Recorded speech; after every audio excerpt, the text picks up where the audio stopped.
Blau. It's Pantheon. What up? What up? Ooh, shit. Light falling over. I said set this shit up in like the 15 seconds. Language. Let's not open up the stream with 2 S words. Yo. Hey, what's up? Hello. My name is Chill. And that guy, he chills on a bus. But no, you know when he enters the bus, he doesn't go, "Thank you, Mr. Bus Driver. I'll sit right here and make conversation." No, he doesn't. This man will traverse. He'll go like, people need these seats here. You know what? I made it this far. Let me make it all the way to the back. And Marcus, from the back of the bus, says, "What up? What up? What up, Pantheonus?" That is y'all. That's your designated title now.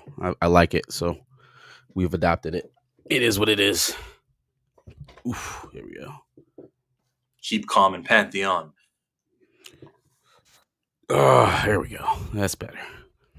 What's going on, folks? What up? What up? What up? I know we probably got some more Superman viewers. You can trickle in those reactions and stuff throughout the night. We'll get Darius's reaction later on. Got a lot to talk about in the meantime, though, as well. You know, the last time, how's my audio right now? Is it on the microphone or webcam? Sounds good. Good. On the fucking, no, I swear. The last time we talked, we were talking about Superman and looking at scores and people who were doing reviews, trying to see if it's genuine or not. Mm-hmm. The third member of Pantheon is at the cinema right now. Yes, sir. Engaging with it, probably putting 3D glasses on. Probably not. That's not him. But like Darius is gonna hit us up with a out of theater reaction. No spoilers, for God's sake. I can't promise you I am too fly cam, but when he pops in, just pop out towards the end of the stream. He's still got a good 2 hours. I mean, I would not like the spoilers either. Only with this movie, it's almost unavoidable with how long we've been talking about it and the potential of certain things happening in the movie. So, it is what it is for Superman in terms of being spoiled. I will say those leaks, if you were privy to them, and we won't go into details, but if you were privy to those leaks, it was probably the most accurate scoop that I've heard out of the superhero verse, like, to date. I mean, it's a 1-to-1 from when I'm hearing out of early reactions and some of the more detailed reviews that are online right now. So, yeah, I'm interested to hear everybody's take because, like you said, we were getting a lot of positive stuff the night of, kind of hard to judge whether or not it was genuine or not. And then I swear the morning we woke up and I started sending some of it to you, it was like the complete opposite. Yeah, it just kind of pushed to the other side. So I don't know. We'll see how it does. I want to talk about the numbers later. I'm excited to talk about all the box office performances, Jurassic, the early projections on Fantastic Four. That's the real meat and potatoes for me. So I'm excited. What we haven't talked about, though, was recast T'Challa. So on Tuesday last week, we made that thing trend successfully. Again. It was not a question of it was going to trend. It was a matter of when. And by the night, I remember checking it, going, yes, it was accomplished. Probably in the evening. I just never checked. But yes, it was accomplished. It was a trending topic in entertainment. And they even did some counter programming, Marcus. They gave me an Eyes of Wakanda trailer. They sure did. They sure did. I was like, man, would y'all, because we are kind of close to the release, right? It comes out next month. But at the same time, it's like, oh, okay, well, that was very, very particular in date. Maybe next time we just got a surprise trend. We gotta send out messages to the crew and just pop out. Don't tell anybody. But we're close to the release, Marcus. What do you mean? It's supposed to come out on August 5th. Isn't August 5th the day that Eyes of Wakanda is going to come out? You don't see where I'm going with this. I'll take you there. So they changed the release date of Eyes of Wakanda. We found out with that trailer, it'll be coming out the day before Chadwick Boseman's death anniversary on August 27th. Got you. So when people are talking about, oh my God, do you know that Chad died 5 years ago today? Eyes of Wakanda will be available to watch on Disney Plus because it'll come out the day before. Gotcha. I listen. You know when someone says listen, something's coming that's difficult. I get it. Advertising wise, I understand it. I'm able to say though they are marketing something off of Chadwick Boseman's death Oh, again. absolutely, absolutely. They're 100% milking his death, and you can't really look at it as anything other than that because I mean that's just kind of what it is. If you were going to, it was one thing for Wakanda Forever, right? Because it was the first project right directly after his death. A lot of people Uh, still mourning. 2 years, 2 years after. Black Panther project after his death. Um, and you know it was still early. Now we're so many years removed. At this point, you could legitimately suggest that they are reopening wounds for people. This is no longer cathartic like Mm. some tried to describe it as. It would be more traumatic to keep reminding people of that every single time. The brand has to move on at some point. You would think someone in the room would think about that, but hey, you know that's common sense. But yeah, no. I think it's going to be. I don't know if they play it up.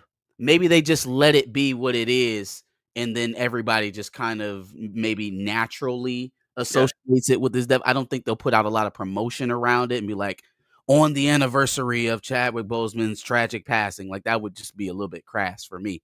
But a lot of bit crass. But they absolutely chose that date for a reason. Absolutely. 100%. Yes, yes. Aldous Hodge for T'Challa.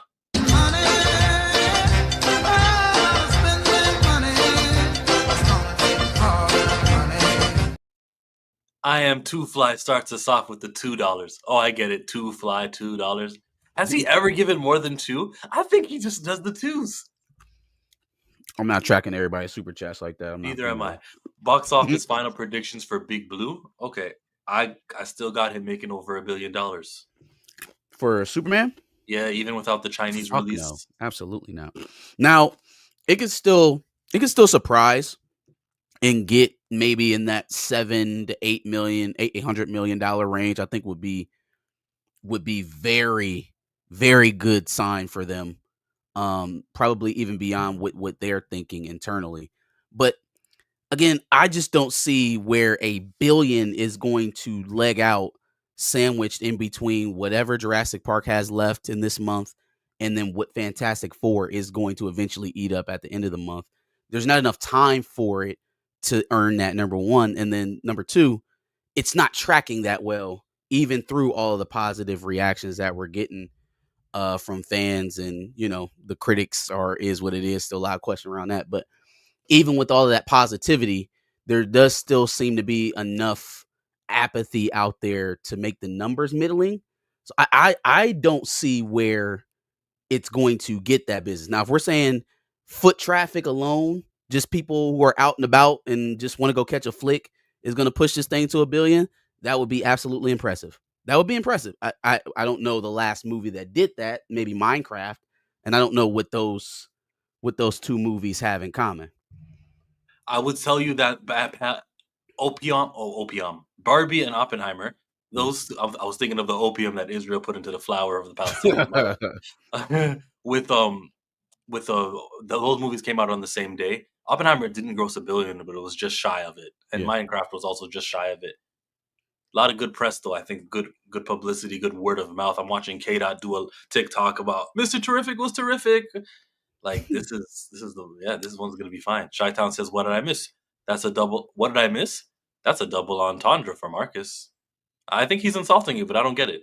It's a Drake thing. Chi-Town is an unabashed OVO ho. So he, you know, that's his tribe over there. He's an owl. No, I didn't give my number though for Superman. I'm gonna say Superman hits 575. Worldwide. 575. Yeah. Oh my God! Me and Yeah. Darius made a bet the other day. Marcus, you put something on the line. There's no way 575. If this opening weekend Superman makes $200 million, that would be a surprise for me.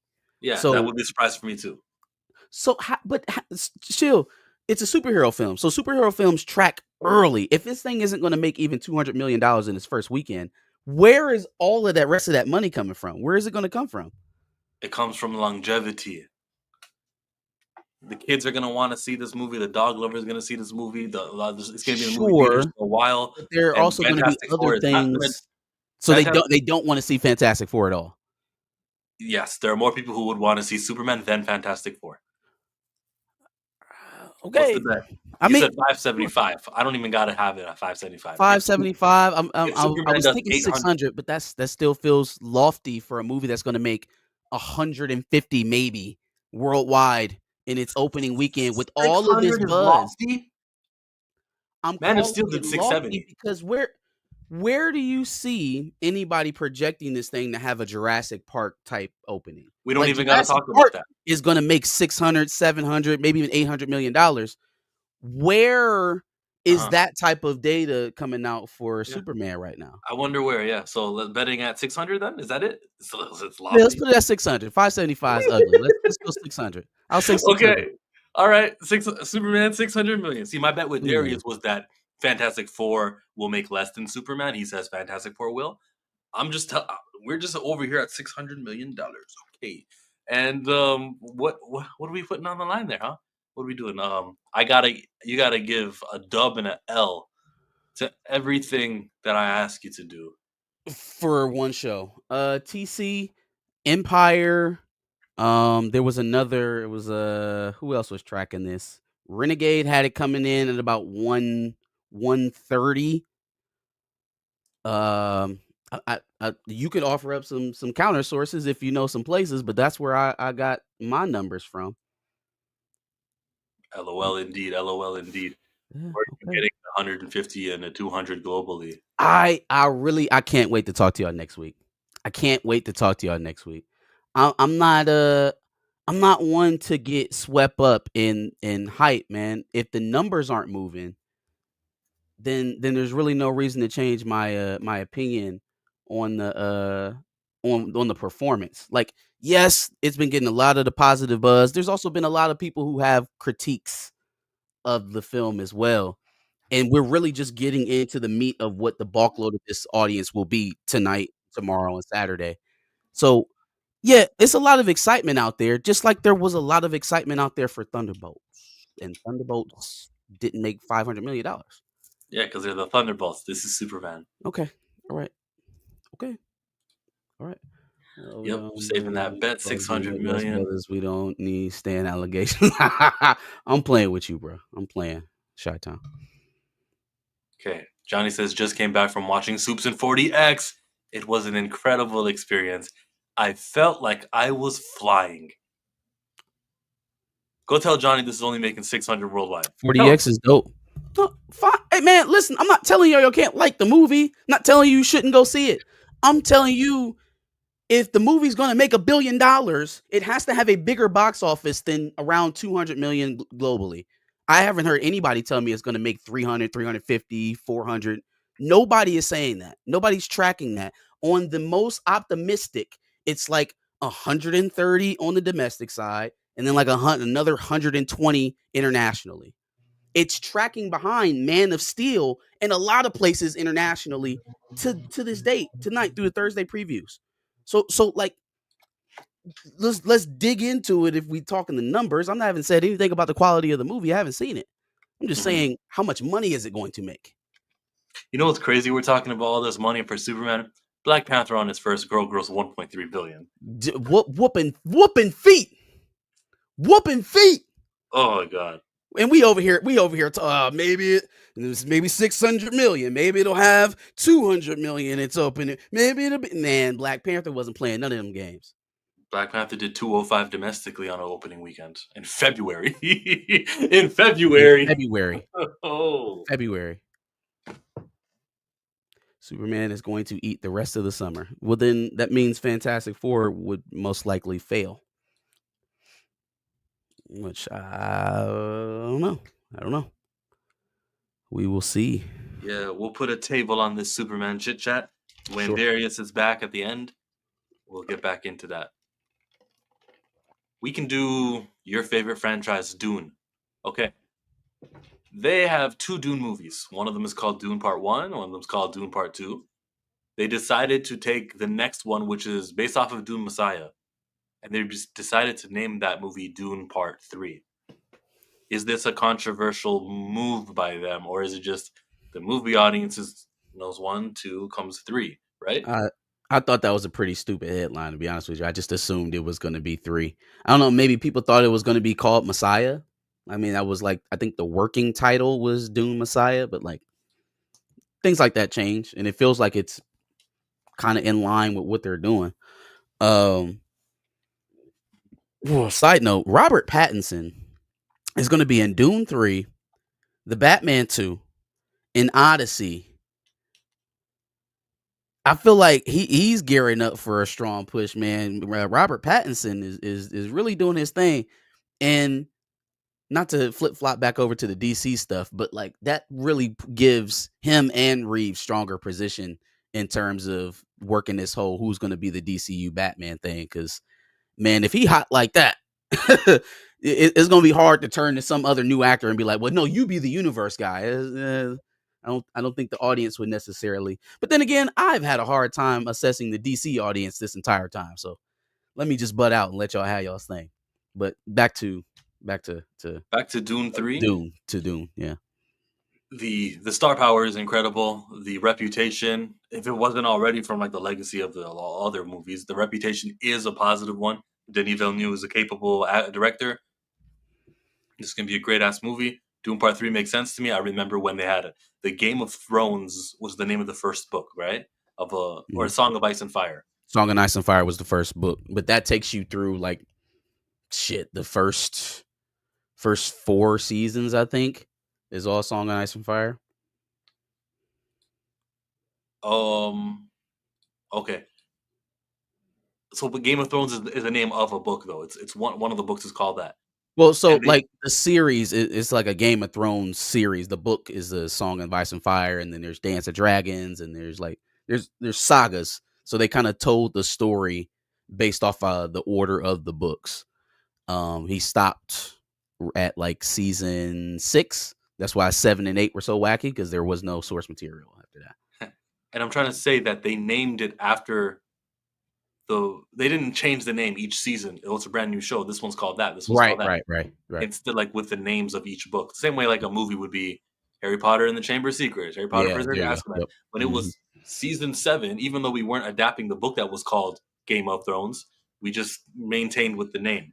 And I can see why people will say things are different. You know, the book is different than the TV show or the movie. So yes, you just name it Part 3, and everyone should be able to understand that this being an issue or a topic is interesting to me too, just like it is to you. We need to be talking about theories. We need to be discussing what will change, what they won't change. We got to have recommendations of who the best Dune Explained YouTube channels are. I'm sure there is one called Dune Explained. I bet if I check right now. I'm very into Dune. I watched the prequel series they had on HBO Max this past spring. I think it was out. Um Now you're an expert. I watched the prequel series, so no, I'll no, no, I'm not an expert, but I've gotten a lot more interested. Now they told a backstory of how the bloodlines between the Harkonnens and the Atreides are actually tied together. It's a whole mind fuck. And then to think that like they're so far in the past and they have like all of this super advanced technology. I think they take you back like 1,000 years from, or 100 years, maybe a century from when Paul Atreides reigned in the TV show. There's a lot of espionage, a lot of political stuff, very Game of Thronesy to a certain degree. It's a good watch. It is a good watch. Even the main character carries very well. She I think it's the same chick that played Alpha and Walking Dead. oh, don't know who that is. The bald head. Did you watch Walk? No, yeah. Not towards the ending. Yeah, yeah. Bald chick. Jeffrey Dean Morgan killed her. Oh, Alpha, no, don't remember that one. Well, as a Dune casual regular fan, oh, Star Wars came from this. I can see that. As a Dune regular fan, I have to give it to this franchise for pleasing some of the hardcore book readers Oh and yeah. people who are dedicated to it, while making it spectacular and executing good stories. And I mean, this rarely happens in Hollywood, and most of our YouTube content is spent on people shitting the bed. No, Denis Villeneuve and Dune is not doing that. Yeah. Respect Oh that. no. You definitely preaching to the choir here, man. I've been a fan since the first film. Even when people were saying, "Oh, it's too slow, it was boring," I fell asleep. I was hooked. I was hooked on that movie from the minute because you know what it really was is that we were getting such subpar Star Wars content, and then Oh, all of a sudden, here comes this alternate product, takes you into a universe far, far away, something completely disconnected from all the social norms that you know, and interjects you into this intergalactic quest. And it had a titular character that you could root for. You got to start off with him at his not necessarily his lowest. He's a nepo baby, but he definitely wasn't as powerful as he ends up being by the end of the second film. Not as skilled, not as knowledgeable. He definitely goes through hardship that hardens him. I fuck with Paul Atreides, man. I fuck with Paul Atreides. He's not exactly Luke, but like he's Luke light. He's like Diet Luke. he's not a household name. When I hear Paul Yeah. Atreides, I'm not thinking about Timothy Chalamet's character from Dune. I Yeah, would it's think, it is that a hasn't got there yet. politician? Give it some time. Give it some Huh. time. Give the Musai was the Musai Gaib, the Musai Gaib, Hmm. the Musai Gaib. Overall, it's a very well done film. I'm satisfied. You're talking about Superman, I guess? Yeah, yeah. He's well. First of all, the first part of his review was that Fantastic Four was definitely going to make more money, and that's kind of been the running idea of it. Is that it's a flawed film, it's enjoyable, but people not really wanting to land base on the bad things and just kind of enjoyed the film as it was, which is that they sounds like a decent movie experience for me. Doesn't have to hit a billy. Doesn't have to hit $1 billion. Both films portray those cities perfectly. What's up, Brother Stark? Star Wars is the Uncle who used to be the man when you were younger, but as you got older, he started to spiral. Paul is the blueprint. Fine, we can say that. No Dune disagreements. absolutely came. The books came out before George started writing. George himself said that they inspired his work. So, Yeah. All right, then. Gaib. Let's do some super chatting. You just mad cause your ass is old, motherfucker. First thing you do is just pick up the phone.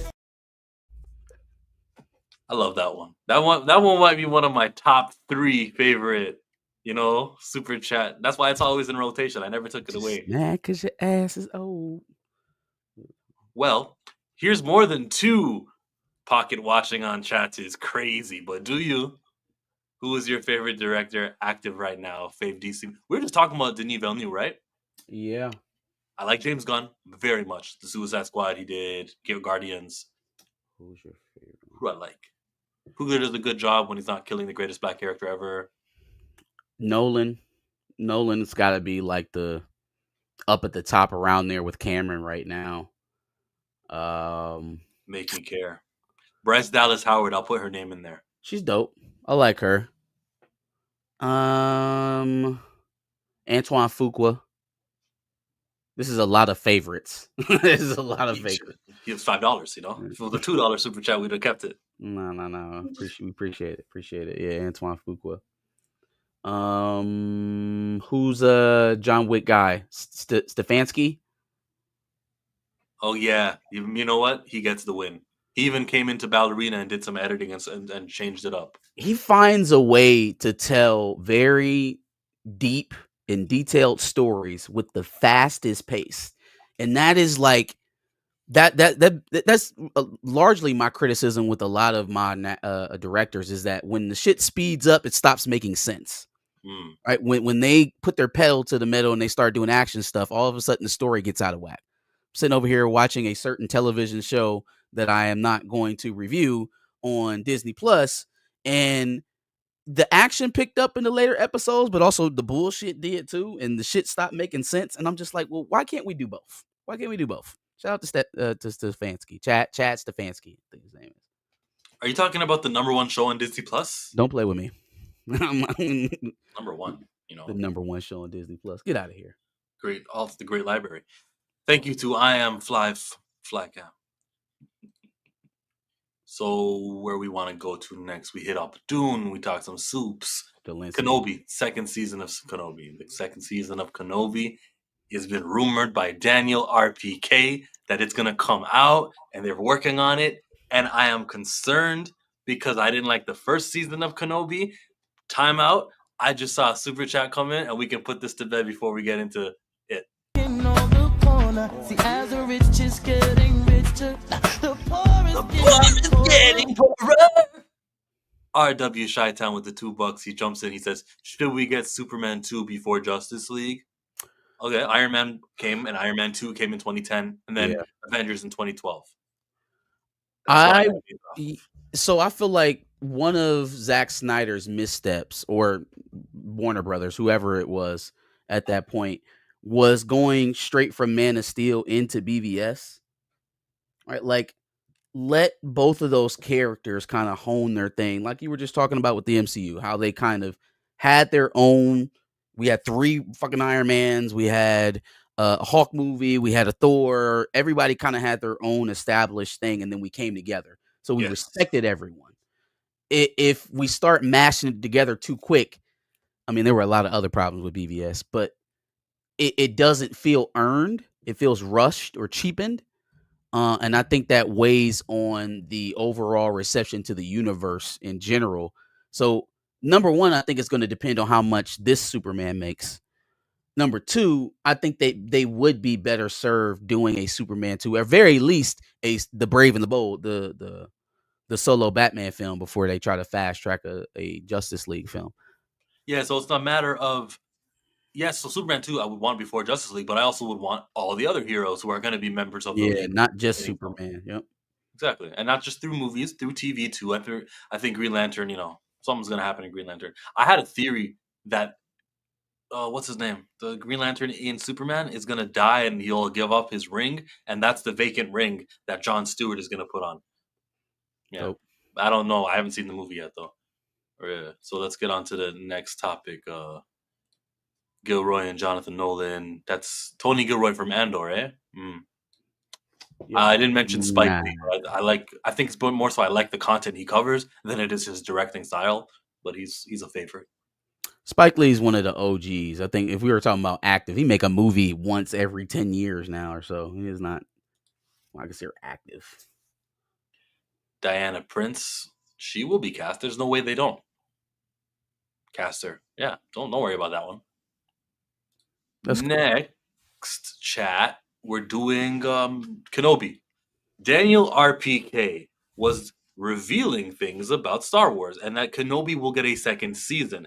My concern is, who are you going to put behind it, and will you give it the same budget that you gave last time? It was very under budgeted compared to something like Andor, right? Now this had more viewership than Andor. It's Kenobi. Obi-Wan Kenobi is a person who people remember from 2005, from 1977. He was alive in that first movie. So he is a big franchise. He warrants more money. Now, what's the story going to be? Will we have another Leia situation? Will we have another Luke situation where they're like, he's daycare babysitting? Or will he just do a straight up Jedi adventure? Will he link up with Ahsoka Tano? Wow, the Padawan of my Padawan is alive. What will be done in that? I don't know. But if Dave Filoni is part of it, I'm happy. And I'm thinking that it's going to weave into some of the stuff he's been doing in that time period after Order 66. Well, it'll be after a lot, actually. It'll be before some of the original trilogy stuff. Right. So I guess I'm happy that we're getting another chance to see Obi-Wan in the light that we wanted to see him in. Ewan McGregor gets a second at bat. I share the same concern over who's going to be at the helm, right? We know Dave is going to be over top of it in large degree, but are they going to hand this thing to Tony Gilroy, because of the success of Andor? Or is it going to be another Kathleen Acolyte? Do they bring back the same damn team? If they're thinking season 2, they must have liked something about it. So that all concerns me. Also, if we're doing season 2 after the reception of season 1, somebody has the inclination to fix, probably what wasn't received well. You're going to spend a lot of time on that. You can't have Leia in it anymore. Like, she literally can't be around Obi-Wan anymore, like adding to her memory, because again, we see her as a grown-ass woman and she has no recollection of the man. So like she can't be adding even more memory on top of what we already saw in season 1. Then you have the issue of Moses Ingram, right? With the Reva Riva. character. Yeah. Do you bring her back? I think you should. I think it literally set her up to come back at the end of season 1. If you're doing season 2, it'd be kind of awkward not to pick up where you left off with her. But that's some more obvious character rehab that's going to have to be done on top of all the stuff you got to rehab with Ewan McGregor's character of Obi-Wan. There's just a lot of work to be done on that show to get us back to serviceable. So I hope they're up to the task, because that it just could be another stain if not. The show is not called Riva. The show is called Kenobi. She's not that Sure. essential to the movie, to this continuing. She doesn't even have to be a main plot, but she at very least would need to be a B plot. Like, okay, so we found Vader's offshoot, acolyte, whatever the hell she was supposed to be. She didn't die, obviously. She escapes, and then we never see her again. Nothing can kill her. But we never see her again, though. Like, so yeah, sure. She tries to murder Luke's family, and then Obi-Wan just lets it go. What does she do? What does she know? As an Inquisitor, was she letting a couple people slide here and there? Did she bump into Mace Windu at one point in time? Follow a trail, and it opens with that. Yeah, see, I'm with that. I'm with that. Look, the Underground Railroad situation where he looked at the wall. Quinlan Voss, he's alive. He was here.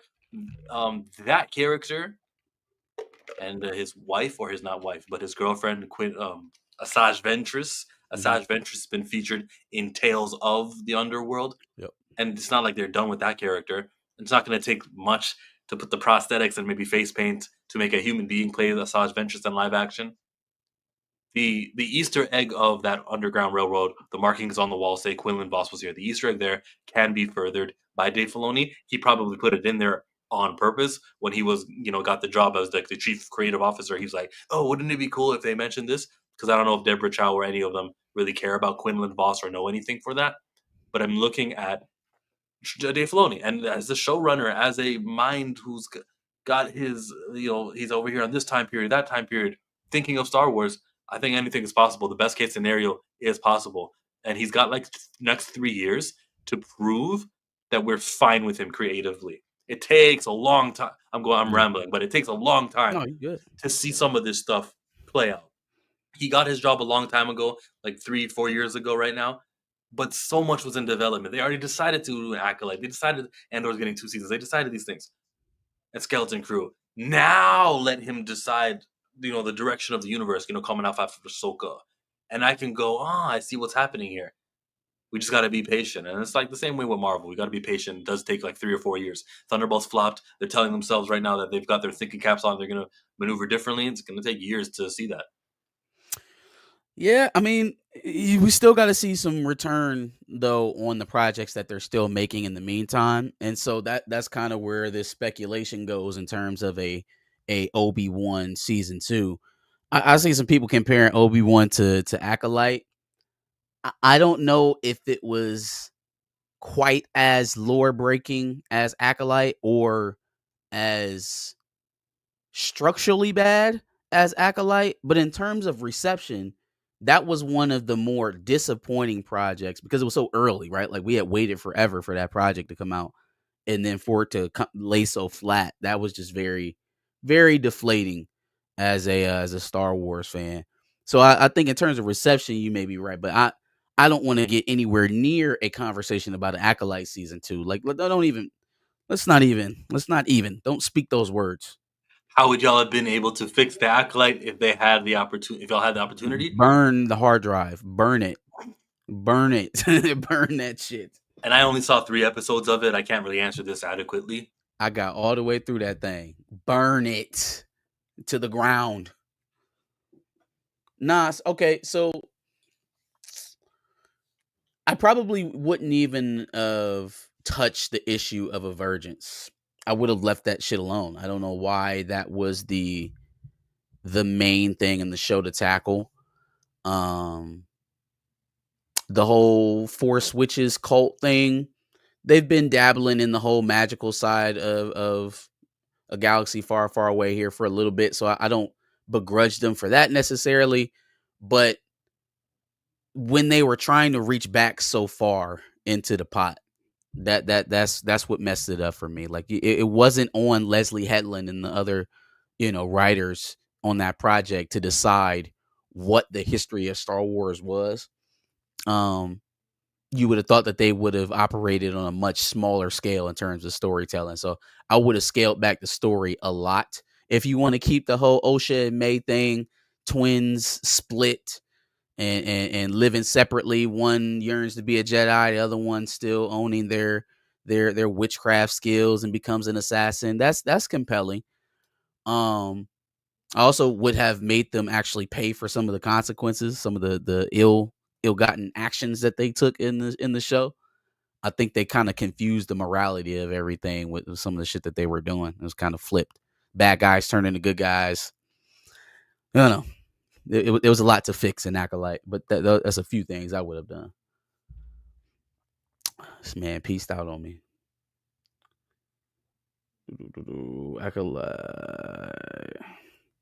Acolyte had interesting characters and decent performances, but the story was 3-level dreadful.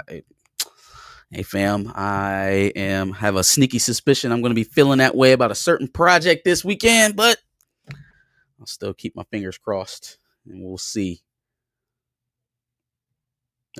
Okay. Well, let's just keep chatting, folks. What up, chat? What we talking about? Chillmonger had to take a phone call, so we'll work it out. What was the next thing? We were talking about Kenobi season 2. We already talked about Dune.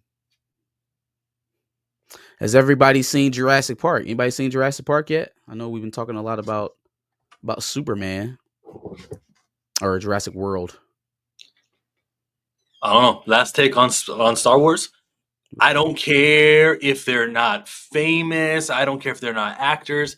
You find a stunt actor who's good at swordsmanship, right? You just give him like minuscule lines. He can just be the Groot. He doesn't say anything. But when it comes to that Star Wars lightsaber actioning, you don't even have to hire a stunt double, a coordinator. You just have that guy around. And you just give me a straight up like a good lightsaber duel with the lights. No. In that regard, in Ewan McGregor, we trust. He's been doing it for years. I would absolutely love to see some more lightsaber battles. Again, we wasted a lot of time with season 1. Now we have a finite amount of time in between New Hope and where we are right now. So like the amount of story you can tell is kind of limited too. So it's an interesting idea to try to go ahead and do a season 2 of this. Okay. You know what's crazy though? We're over here chit-chatting and people coming and talking about Superman and giving their take about recast and all these other YouTubers, and we're trying to not do that. I don't know about you, Marcus, but I don't want to be known for talking about Nerdrotic and some of the other. I'm not the anti anybody. You come to my channel and my content to hear my takes, my opinions, and I can't build myself off of being anti somebody else. I'm hesitant to mention other names of YouTubers just because it will seem like, oh, look at you, you're trying to climb off the backs of that guy.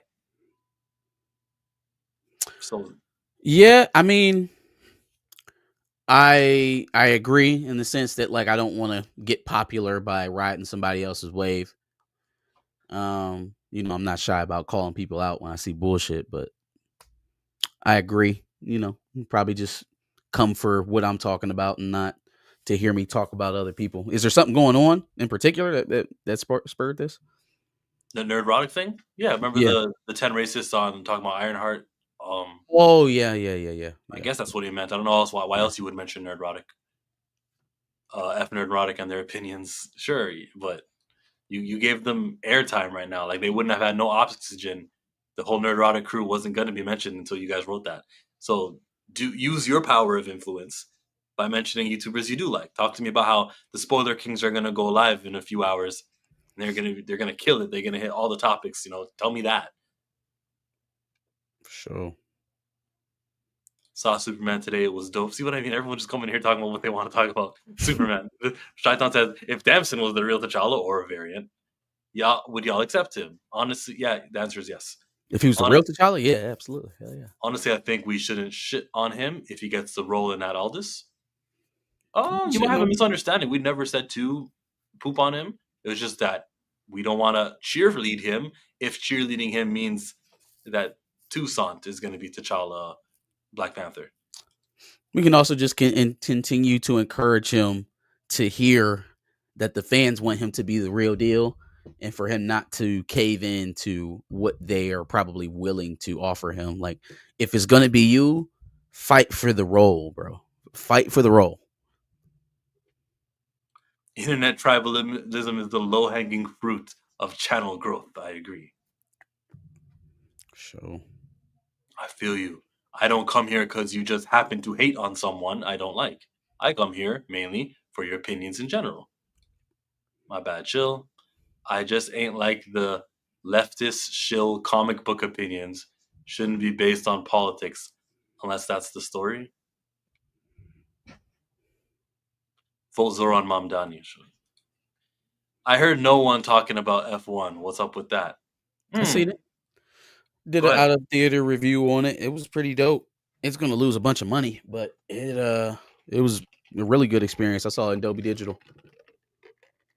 I challenge that it's going to lose a bunch of money. This was an Apple TV movie That they intended for the spent streaming service. $250 million making production only. It's going to lose a lot of money. It's not hard to figure out what's going to make money, what's not, y'all. Once it's out for 3-4 weeks, you can kind of see where things are trending. It's not hard to look at it. They spent 250 making it, right?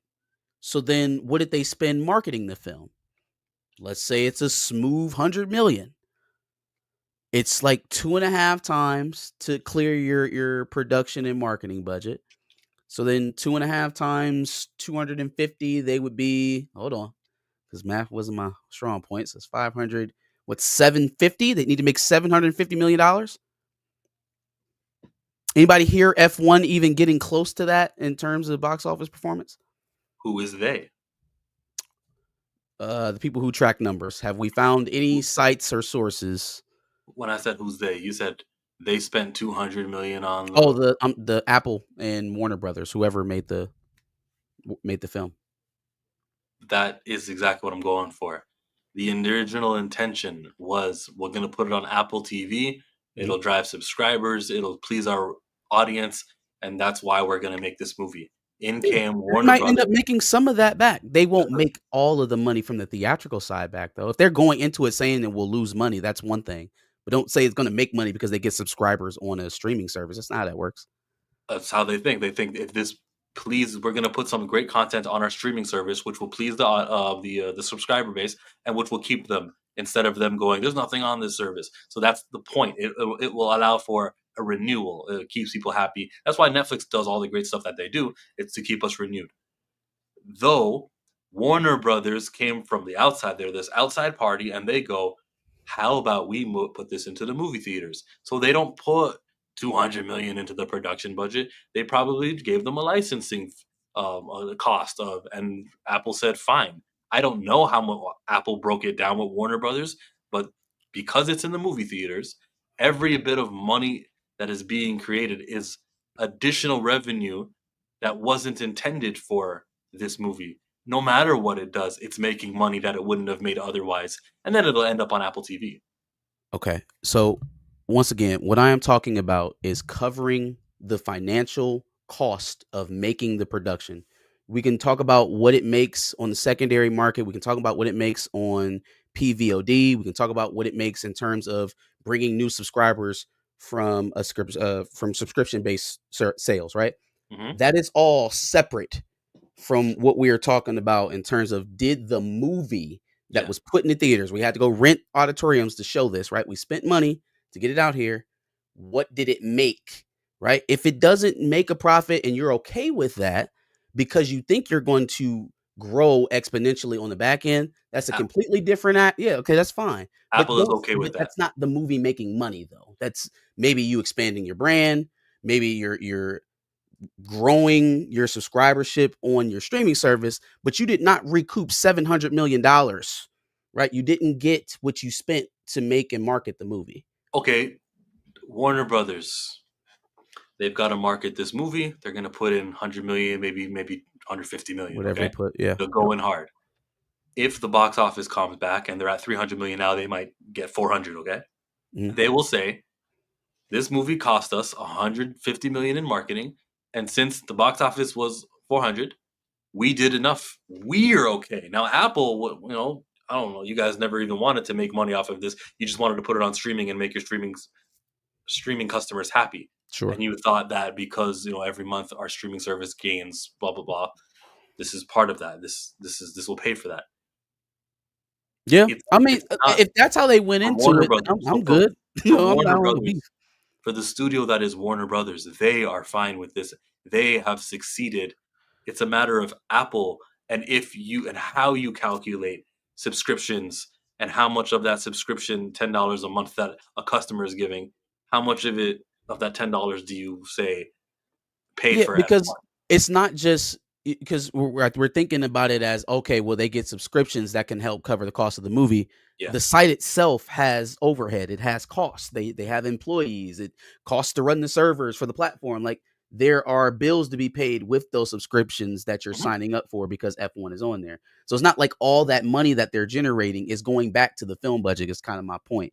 So if all parties are involved going into this saying this is not a money-making venture, this is a growth venture, this is almost like paid promotion, then I think F1 did his job because it was a pleasurable experience in the theater. I think it's got pretty good reviews. And there will be people who go back and watch this thing over and over again on Apple TV.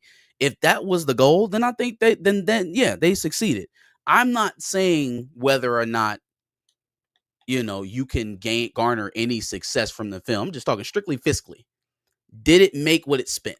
Bottom line, that's all the thing I'm going with. You can spend anything nowadays in Hollywood, or you can claim a lot of other things as success. I'm just talking about the numbers. I would say to Warner Brothers, the answer is yes. It made what they spent. But they just spent money on marketing. F1 is not getting over 300 in total. It already has. I've heard, hasn't it? 300? 300 million globally? Pretty sure. I haven't heard what it made. It's at 309 right now. It'll reach 400. If they want the movie to profit, they still got to be in theaters for at least another 45 day window. I've heard many pundits say that Jurassic Park Rebirth or whatever would dominate. Doesn't look like it will, but we'll see. It's hovering around $400 million already though. How is that? It's doing quite well so far. Now I don't know where it's going to top out at now that Superman's out, and then we're getting Fantastic Four here at the end of the month. But so far it's winning, like your boy predicted. 359. Mm-hmm. It's been out a week. We haven't even gotten the rest of this weekend's numbers. I can see it reaching 700 for sure. I can see it reaching 700. No, pull that back up. Mm-hmm. So this is what, 7-8 days worth. So 359 for Jurassic Park, and most of the people in the chat right now are pretty meh on Jurassic World, right? And we're hype about Superman. So then when we come back to Pantheon, it'll be the same day. It'll be the same amount of days from Jurassic Park. That's a very good litmus test for where we're at, right? So if we're still expecting Superman to blow past my $600 million dollar prediction that everybody laughed at, then we should be well on our way to these type of numbers. This has better reception. Superman has better reception than Jurassic World has right now. No. I don't want to hear hedging bets. We have an agreement, sir. No hedging bets. You stick your claim. What do you think I said right now? I don't want to hear no excuses. I hear you already trying to hedge. Oh, well, Jurassic Park has better. Nah. Superman's going to blow. Or no, you said we were talking about Fantastic Four. My bad. We weren't talking about Jurassic Park and Superman. It was Fantastic Four and Superman. No matter how Superman comes out on its opening, because more people are excited and thrilled about it and has better word of mouth than Jurassic World is having right now, because of that, I think week 2, week 3, and week 4, Superman is going to overperform what Jurassic World is. Well, they're going the opposite way. I think they're week 3, week 4, week 5 are gonna be like, oh, they're really decreasing. There's a minus 60% on that And it weekend. could absolutely do that. But there's only so much that you can see in a day. There's only so much disposable income for people to go see these movies. So there's going to be a choice that's made. It's not like all 3 of these movies can reign supreme over the month. There's 45 to 60 days for them to all eat, and everybody's going to get their piece of the pie. It's not going to be like, oh, Fantastic Four hit 700 million and Superman hit 700 million and Jurassic Park hit a billy. It ain't the market for that. It ain't the market for that. So something's going to lose hard. And it doesn't look like it's going to be Jurassic Park at the moment. So we'll see what else happens here. Okay. We tried to talk F1, Michael. I'm sorry. F1 would be good to analyze as a relative of Tron Legacy and Oblivion, cutting edge effects films. Yeah, Tron is going to have some interesting press runs considering its star has 9 sexual assault allegations currently. That just came Jared out. Leto? Yes, sir. It's going to be an interesting press run. They should use a Drake song in the marketing. We'll be like, oh, I got it. With Suits being able to show in China, I think it makes just as much as Jurassic Did that just World. come in? I thought China was off of Soups. I'd check, but we're in the middle of a show, and I'd rather talk about the next topic. The creator had good visual effects, very freaky with the hole in the head and all that. Ugh.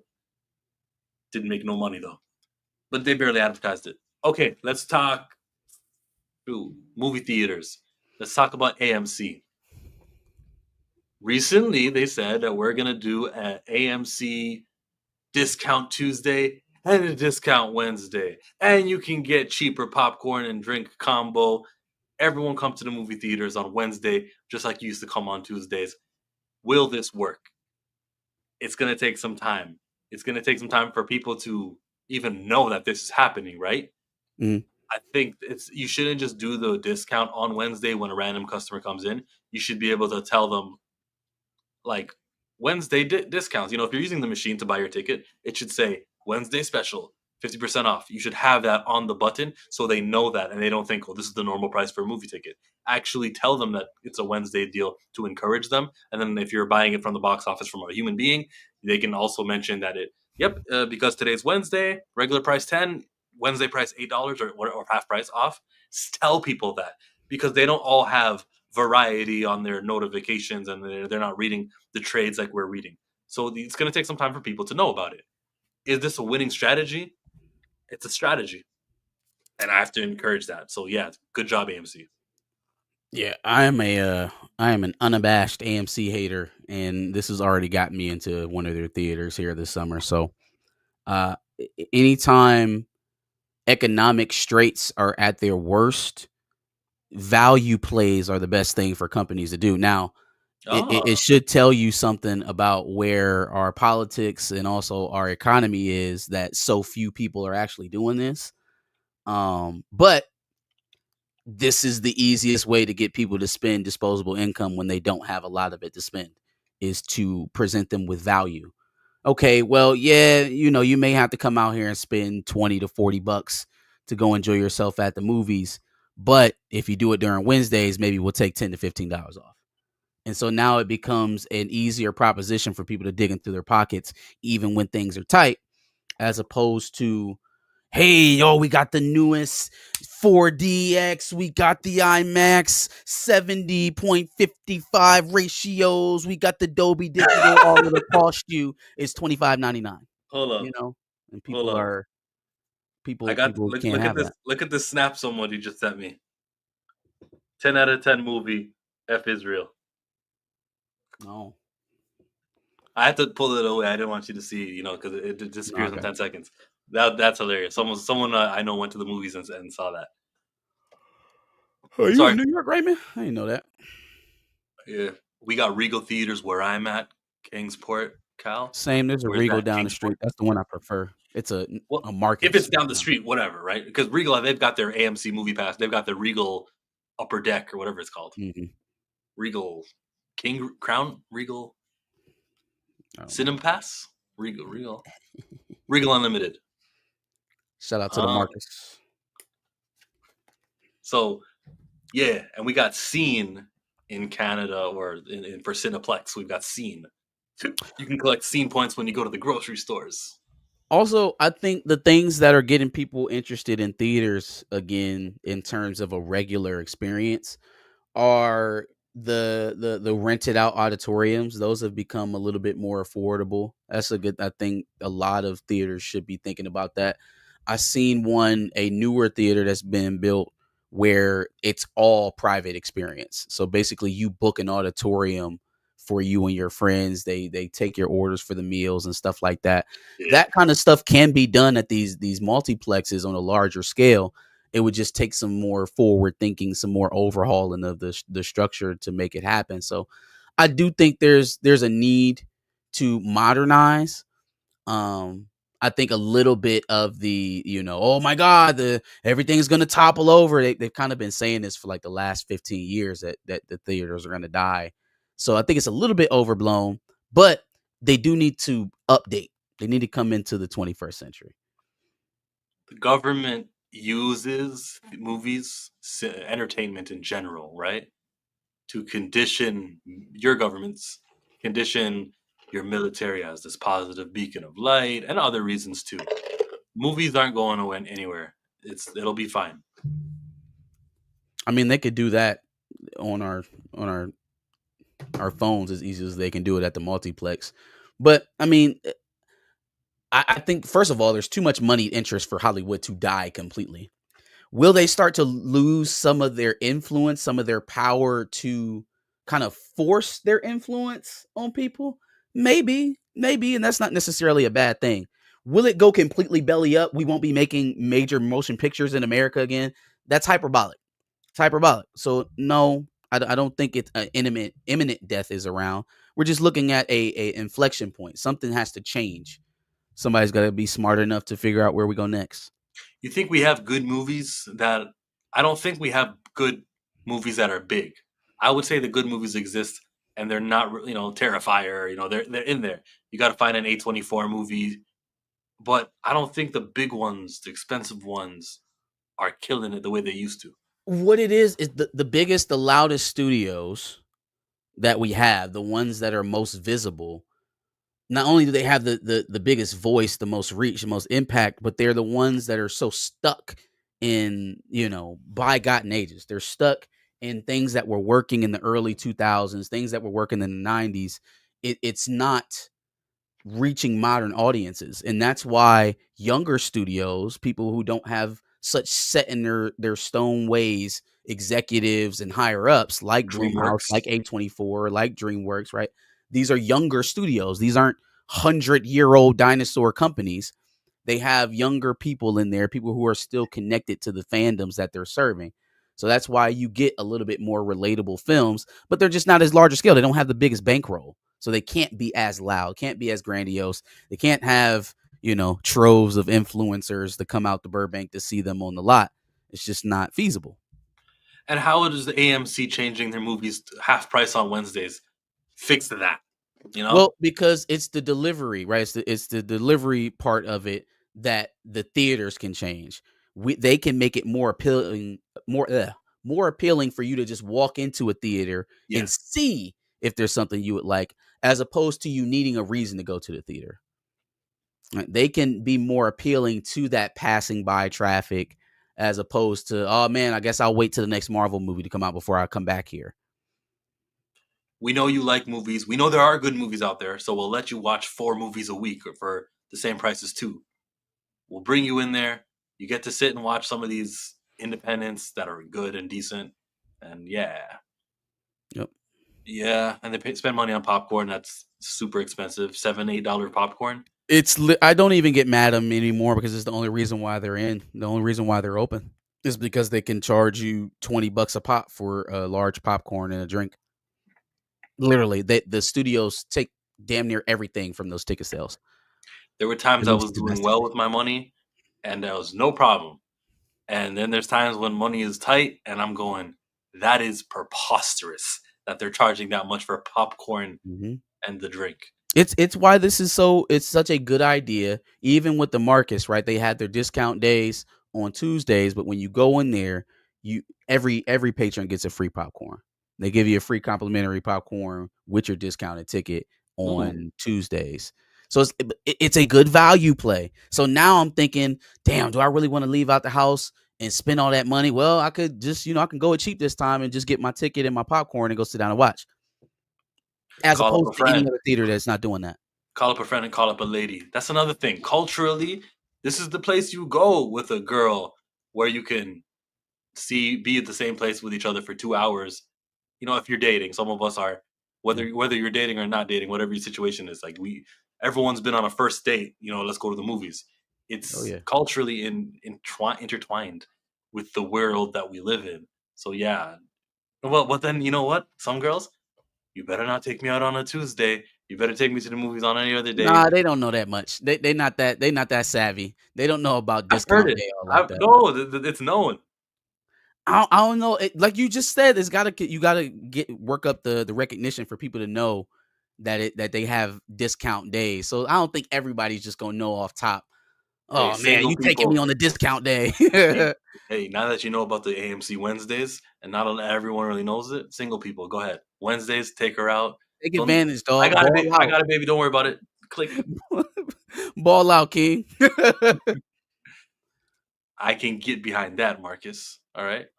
I love So A24 movies. Everyone loves A24 movies. They usually have some solid. of the best.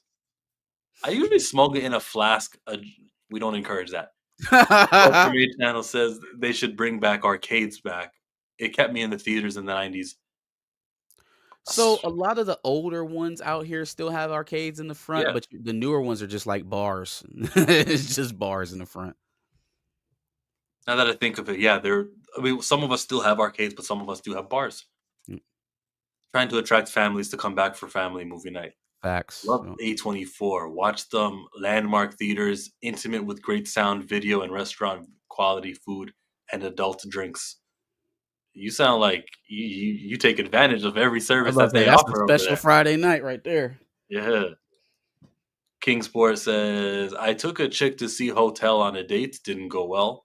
Hostel. Man, that is the worst. Why would you go see Hostel? That is, fam. I bet it didn't go well. You know what movie he's talking about? Hostel? What happens? European travelers. One of them gets kidnapped. They get sold into this like human trafficking torture ring thing. Okay, yeah. If that didn't ring a bell, you probably haven't seen it. It is the most brutal movie to take a first date on. Absolutely not. Used to be girls don't engage in movies anymore. Social media and reality TV took over. Hey, Love Island? Shoot. Everyone's talking about Love Island. Yes, for sure. Yeah. I'm not a big reality TV guy, but it's a very popular show for sure. That Love is Blind, all those dating shows. I don't even know the difference between those two. Now, this generation of women are savvy. They know about $5 Tuesday, bro. See, I'm telling them. Damn. We can't get the $5 holla off. Buck says they definitely not that savvy. All right. So, dissenting It's a opinions. disagreement. Okay. Why you gotta take a girl to the movies? What's wrong with taking a dude? Oh, I didn't mean to Whatever offend. floats your boat, brother. Yeah. Whatever floats your boat. Arcades were always near the theaters in the male good times. In the mall. Yep. In the mall. Oh, I can't read today. My bad. All All right. good. All right. Darius sent a message, says he might be here soon. Let's just knock out the static shock, the complexities that dude said there were. Not that complex. It's not that complex. See, what we would have to do is we would have to pay the black creators for their work. And I just don't know if we can handle that here at DC. So static it's very complicated.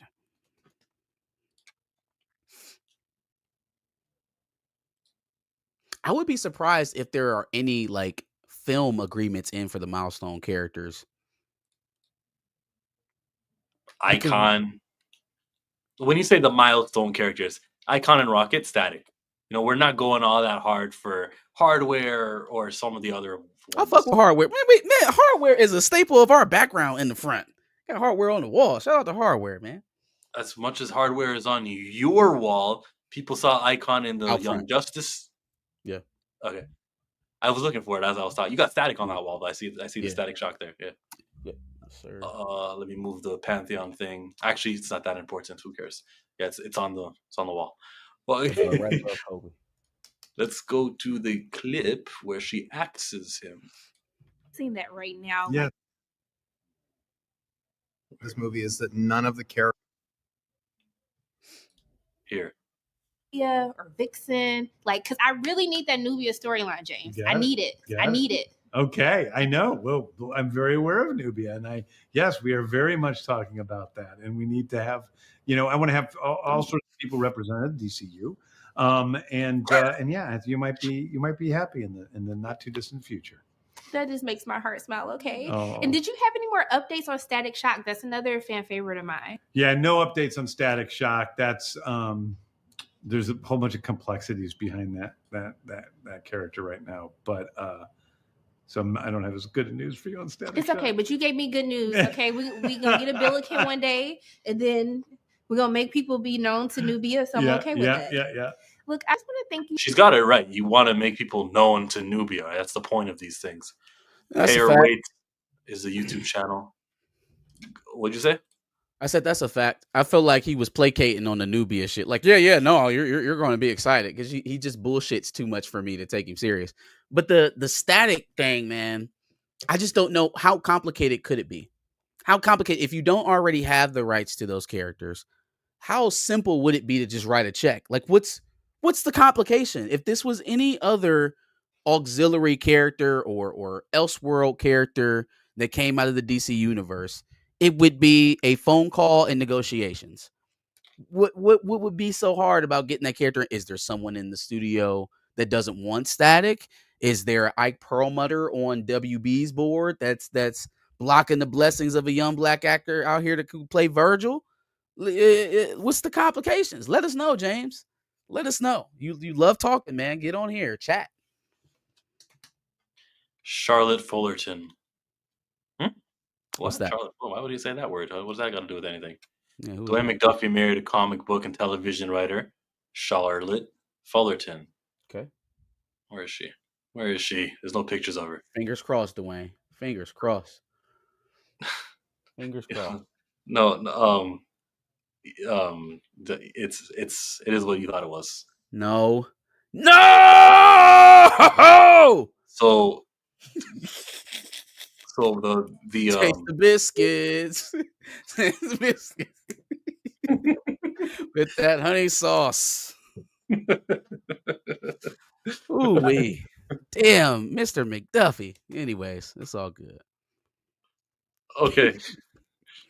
So that's always been there though. Like the complexities are a real thing, even for like Dinklage, whatever their names are, Dennis Cowan, some of the other dudes who were part of Milestone. When they tried to relaunch it, she'd get in the way and she'd be like, no, I'm entitled. This is my estate. Dwayne McDuffie created these things, so you got to give us a percentage. And I think her willingness to, I'll say it respectfully as possible, compensation is awarded, is deserved to creators, and if they're not here, give it to their estate. I get that. The urgency for representation supersedes that. So even if you get a check, but you're not winning because you're not getting 10% off of every dollar from the movies. Just sign. Let Even everyone in that the is world benefit from easily- static. Even that you can get around easily. Give her a job. Because at least then the money that you would have just wrote her a check to go away, you can pay to her in the form of a salary. And then you can either keep the faucet on to keep her and placate her and keep her happy, or you can turn it off when it no longer serves you. But at least that gives you control of the property. Like, So- it's a lot of excuses being made here. Nobody's talking to No, each other. but hold on. Let's defend her also, because The Caucasian Caucasian strikes again. I don't know what's being said in these conversations. If she's the hero even and Dennis Cowan is the villain, I don't know that.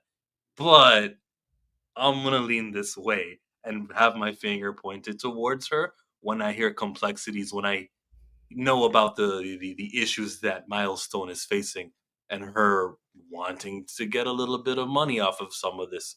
some of this goodness. We just don't have the dollars. I don't think, and we could benefit. The Milestone comic book universe can benefit from Static being in the mainstream again. Maybe a few extra 6,000-7,000 of those movie heads become a comic book customer. An additional 7,000 monthly, comic book buyers for Static would keep him alive and keep him healthy, and we'd be fine. It could use that.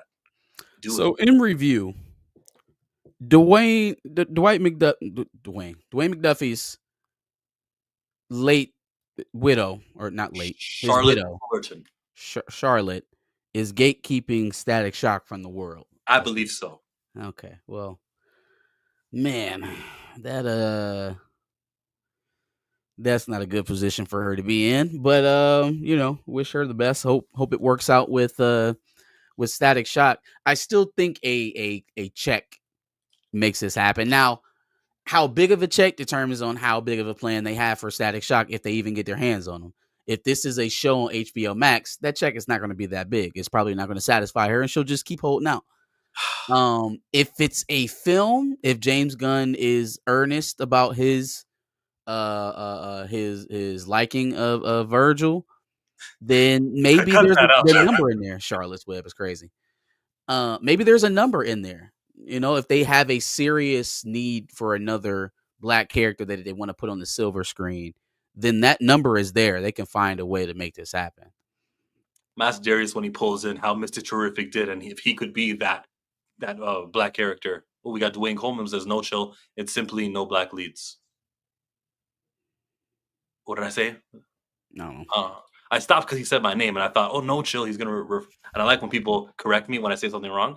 I don't know what he means, but yeah, if you mean like Nubia, she's not a black lead, and she'll be a featured character in something with Wonder Woman. I believe you, yeah, and I'm not celebrating that too strongly. She also mentioned Vixen. Vixen would be her own lead in something, we would hope, at least, or she could be. So we'll see. I mean, look, man, y'all know that man is a liar. He just be out here talking out of both sides of his mouth. So I wouldn't get too invested until you see some actual something, some storyboards, something, a casting announcement, anything like that.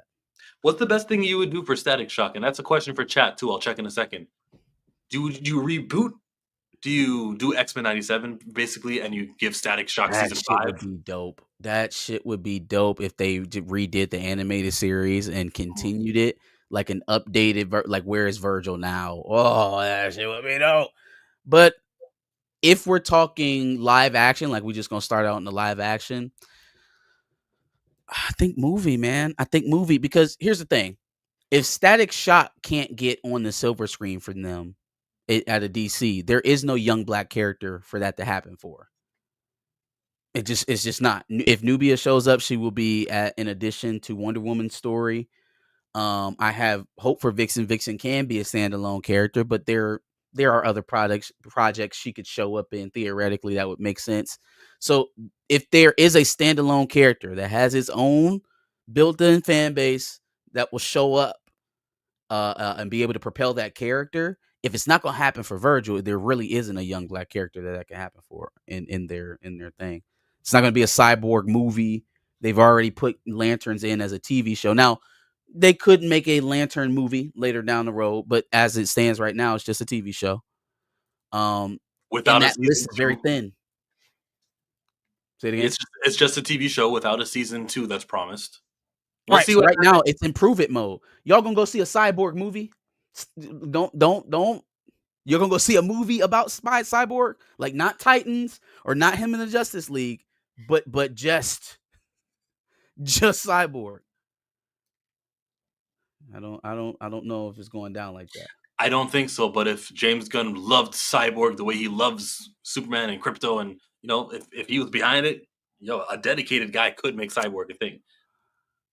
He can make anyone a thing. I don't know. I mean, I've never really seen Cyborg in anything solo, so it's just kind of hard for me to envision him as his own thing. Yeah, he's Victor Stone. He's got his role in the Teen Titans, and yep. I know his name, but that doesn't make him a solo character. Yeah, I'm kind of picky with who it is. Static Shock, I think, or Static. I think they'll allow Static. They'll allow John, especially now that they casted Aaron Pierre. That's why I envision them having a long-term plan for him with his name being so hot. But it's just not a very long list. And then the characters that we thinking about that we would want to see, the icons of the world, they not going that way. You know, so they didn't put my boy Michael B. Jordan's Valzad movie on Super Ice.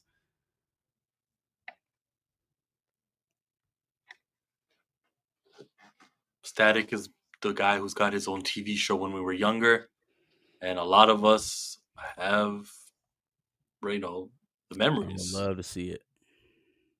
Just there's nobody else I would rather push more than Static. And damn, Mr. Terrific. It feels like he's got a good scene in this movie. Everyone's chit chatting about. It feels like he's gonna be someone that maybe if James Gunn likes him enough, he could give this 46-year-old a movie.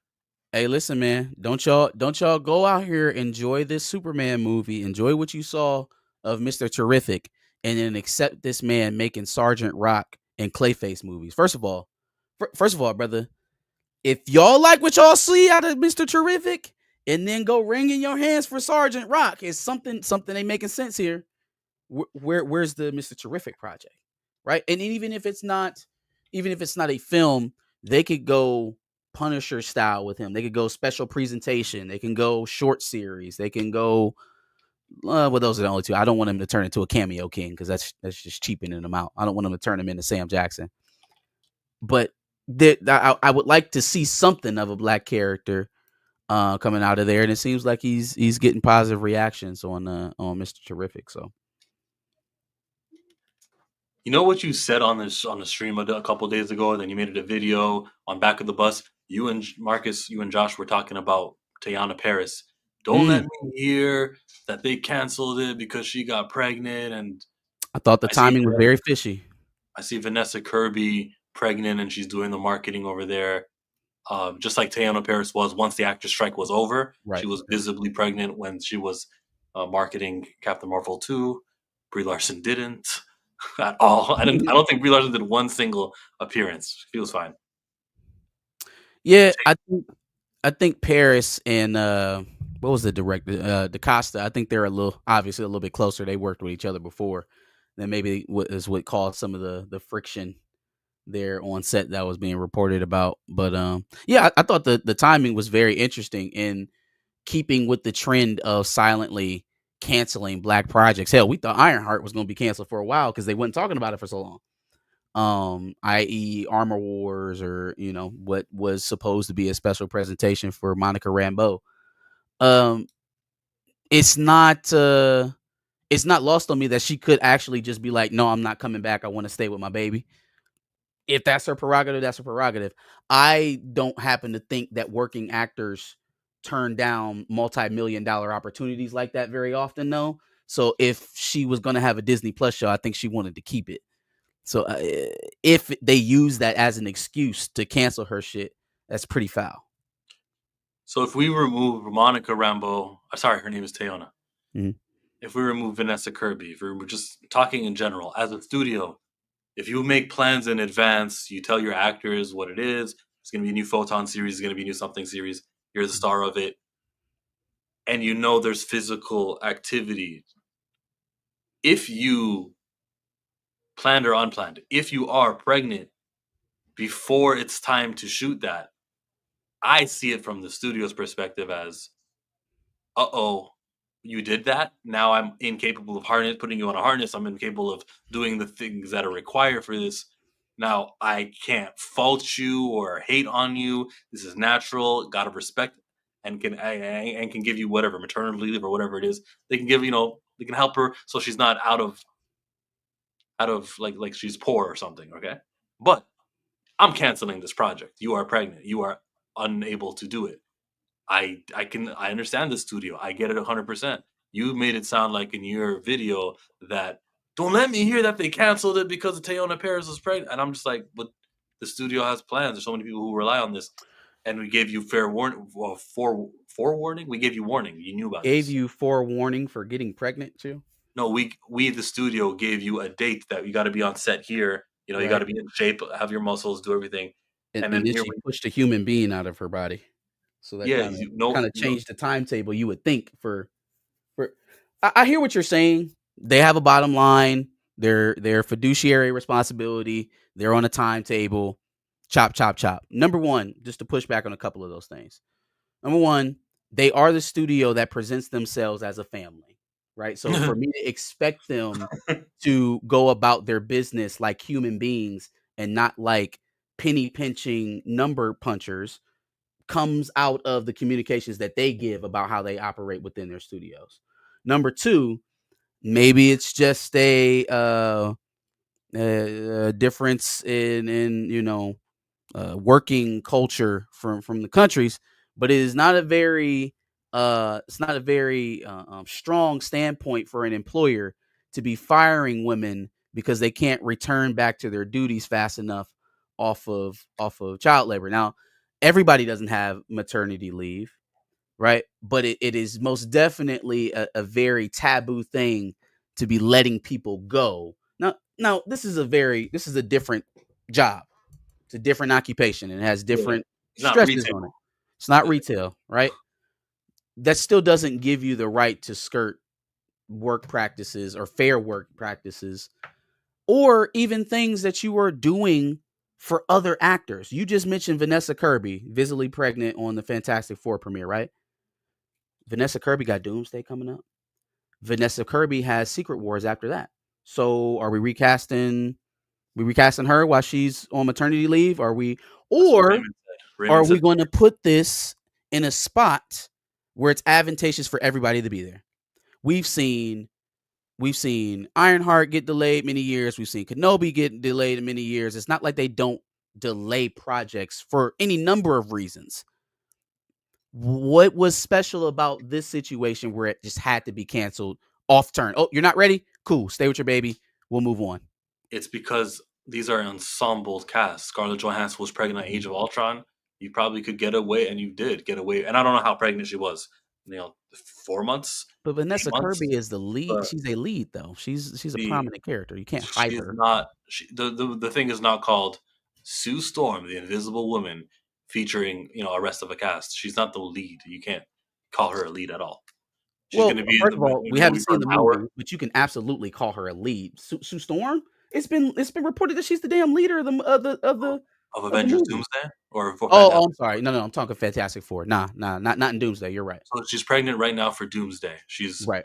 They're gonna do movie magic the same way when the sitcom mother is pregnant. They'll just shoot her behind the counter. They'll do some things to make you not think that Vanessa Kirby is actually pregnant, and she'll be in the movie for 15 minutes of screen time, while Thor and Iron Man, Spider Man, the big ones are all going to be carrying the load. If it's a movie or the TV show is called Vanessa Kirby, or if the lead of if the woman is lead and she's pregnant, then I can understand. Okay, we got to cancel the whole shebang. Like you need to What is be she going to be working. pregnant forever? Again, it's 9 months out of the year for her to have the baby. Maybe another 6 months for her to recover. So then, Yeah. like, we can't delay the movie a year and then just start shooting after that. It's not even a movie; it's a television show. It's what is it costing you necessarily to just push it down the road? It's already been how many years has it been since WandaVision, anyways? Like remember how Nia DaCosta she had something else lined up 28 years later. She had it lined up after Captain Marvel 2. Okay, so then we When you reposition ask into your when you ask schedule what farther is down it the cost line. when you ask what is it costing her, what is it costing you? Yeah, this actress has got to give the delivery, recharge or heal up, however it works out. I don't know. I've never given a baby before. When she's ready, well, our director's too busy with the next gig, and so is this actor, so is the hairstylist, so is everybody. Again, You're asking now we don't for even 3 years know. later? There was never a director announced for this project. There was never anything other than the speculation of her having a spinoff show. So we don't even know how far into production they were into this project. My point is that a delay is just that. It's a delay. If we have to go with another director because of scheduling, we never even announced one. So what does that hurt us? We never even came out and told anybody who was going to be helming this project, that it was even officially announced through Marvel anyways. So a delay as opposed to completely shelving feels very purposeful when it doesn't have to be. The events of Captain Marvel 2 have her trapped with the X-Men in another universe. Which is a Whatever perfect the opportunity plot, for a series. whatever the plot of this film, and we're going off of she was pregnant and that's why we canceled it. Whatever, and not because it was the box office, but I think it was the box office. That's not funny. That's the Bill Cosby episode, the Cliff Huxtable. You know, remember when he had like the gave birth to sub sandwiches? Remember that? Yeah. X-Men. She's in the X-Men universe. The plot of this TV show that was canceled would have been related to that. And then in comes Secret Wars in 2026, and the room for a TV show like this featuring Photon leading, there's no room for that anymore. It's expired. You can't just go, oh, we'll just do it next time. I don't until we address what's going on with the Fox universe, I don't see how any of that could be expired. We know we're going to get the Fox X-Men in Doomsday. She's in that universe, so you would assume that she's in Doomsday. What's the disconnect here? Why do we have to move on so quickly from this concept? It's not like anything's changing in the interim. Yeah, what changes the incursions will have happened. And then what? You do a Photon show that takes place 2 years before the incursion? When we saw Black Widow, everything we saw in there was present day. We didn't backtrack at all. When we saw the second Spider-Man, everything we saw was present day. We didn't backtrack at all. You can tell stories that are based in a already far gone time or era or period in time, whatever, and just talk about it in retrospect. You don't necessarily have to stick with the forward moving timeline. They haven't done that now. I think there's a difference. Every movie has been going forward. The retrospect. Well, she's not getting a movie though. This is supposed to be a show. This is a movie. Ant-Man and the Wasp sort of happened at the same time of Infinity War, but like before, those are two movies they've done that were she's not getting before a the movie, last though, one. This is a TV show. This is just it's a show. It's a series, right? It could be But Hawkeye. It could be Ironheart. It could be either one of those, but it doesn't have to have a specific period. We could go back and show what she was doing in the Fox universe before the incursions happened. Is that not an interesting concept that people want to see? Okay, I heard what you just said right now, and I'm saying no. The concept of let's go back and tell you how we got here is like it robs you being able to build something, being able to set a character up. Like Cyclops, let's just say this for example, as a bad example. He's not able to shoot something from his eye beams past 10 feet. And we'll see that in Photon. And he'll try to get better at it. Last episode of Photon, it goes 15 feet. Then we watch Doomsday and we catch up with this character. And oh my God, he's got it all the way to 100 feet. We can do things that build up in the TV show for Photon. But if this is a retrospective look, then like it just doesn't have the same effect that it used to have. I disagree because we're not talking about restarting her origin. We saw the beginning when she didn't have control of her powers in WandaVision. We also saw a upgraded version of her in the Marvels where she had sort of control of her powers, but maybe she wasn't perfect. The next iteration we was seeing of her is supposed to be a honed power version of Monica, not somebody who's still fiddling around with the levels of their powers. She was a fully formed powerhouse in the Marvels. It wasn't a great movie, but she was in control of her powers. Then we would expect an upgraded version of her working with Hank McCoy and Aurora Monroe and Charles Xavier. Like we would expect a bona fide badass version.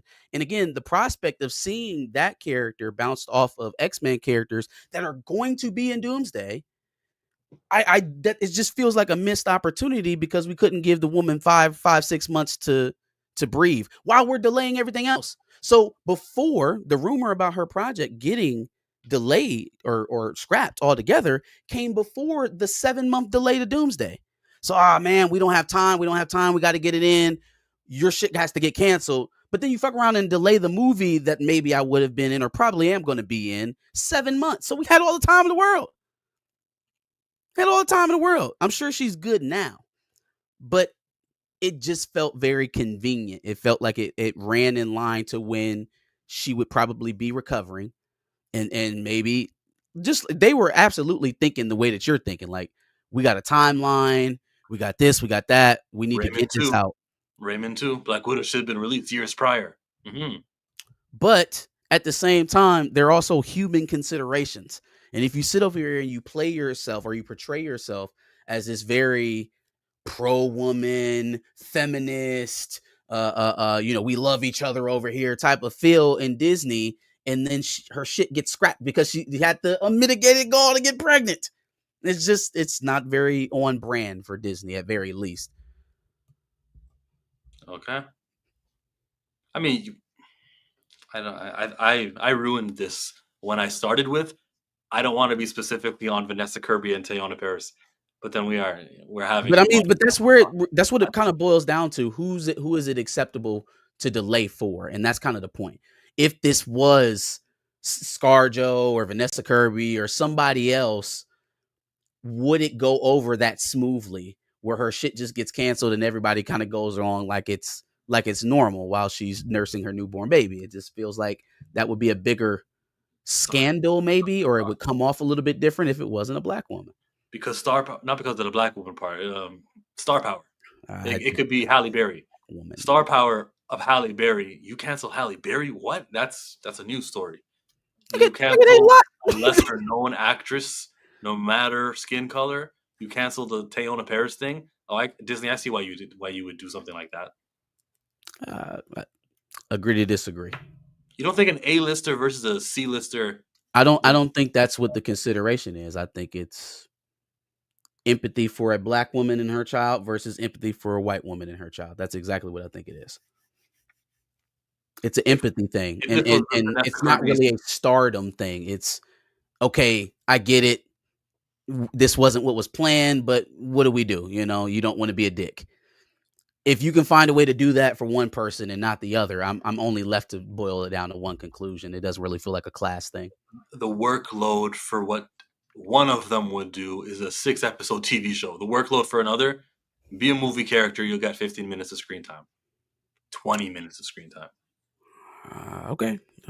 It still feels like either one, we could make a concession here and just allow them to do what they need to do to come back to work. But we're talking about pregnancy, Michael Nemo, and how studios should react to that. That's what you walked in on. I'm team studio. Oh, you got pregnant? We congratulate you. You know what I mean? Now get the fuck out. Now get out. We can't execute the things you agreed to when you signed for this. Now, so then how are you going to have that you brought in? How are you going to have this conversation the next time Tom Holland tells you that he can't be on set to do Doomsday because he's doing the Odyssey or he's doing something else, and then you delay shooting for that? How are you going to have this conversation the next time Robert Downey Jr. tells you to fuck off, or Mark Ruffalo because he gets a lot of work, or any of the other stars that have conflicting schedules with Marvel shooting, right? And then they work around it. How do you have those conversations and then be so dollars? We got to be on the I-10 by 10. We got to stay on a strict schedule when it comes to a black woman. Even if that's not the reason, you have to realize how that's going to play, right? Like, the variable you make all these that concessions for all the white stars, but then for her, it's your shit is canceled.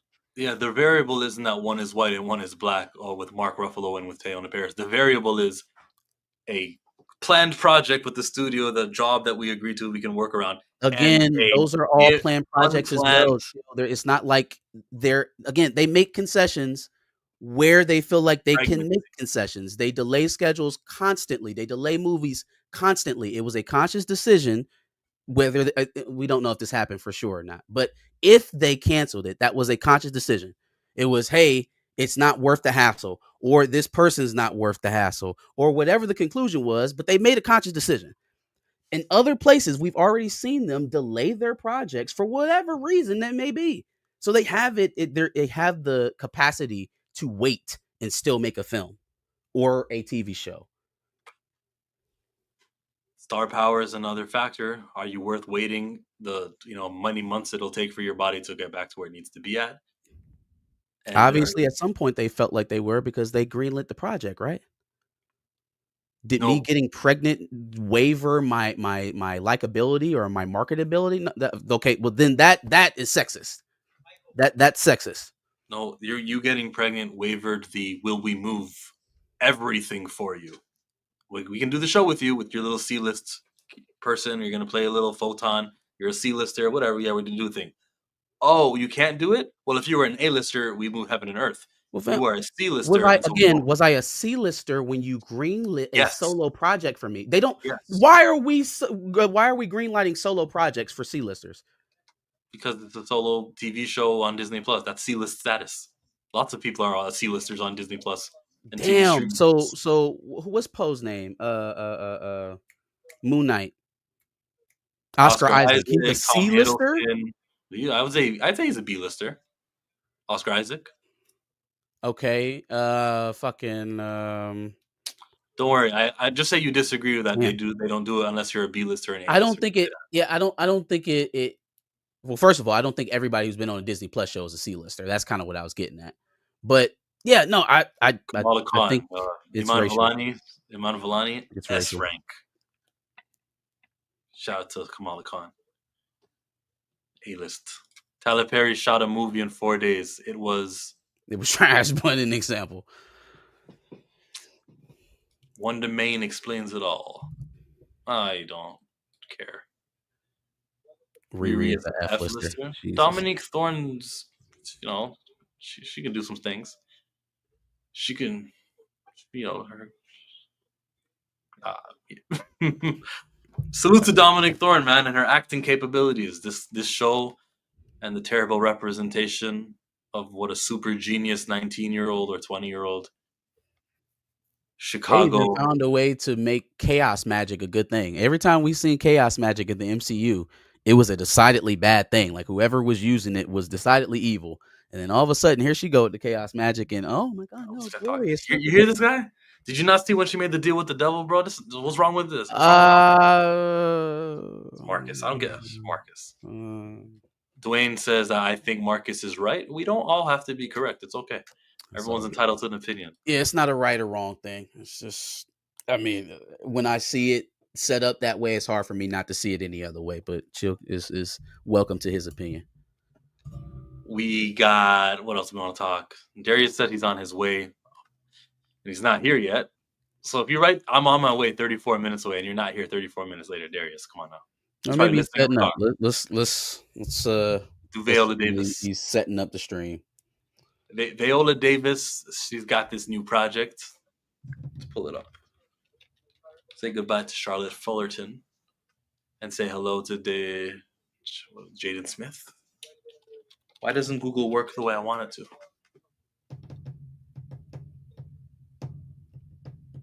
And light casting reveal. We're thrilled. I gotta go to IG. Okay, we're on IG. There it is. Oh, I heard about this. Yeah, the African anime.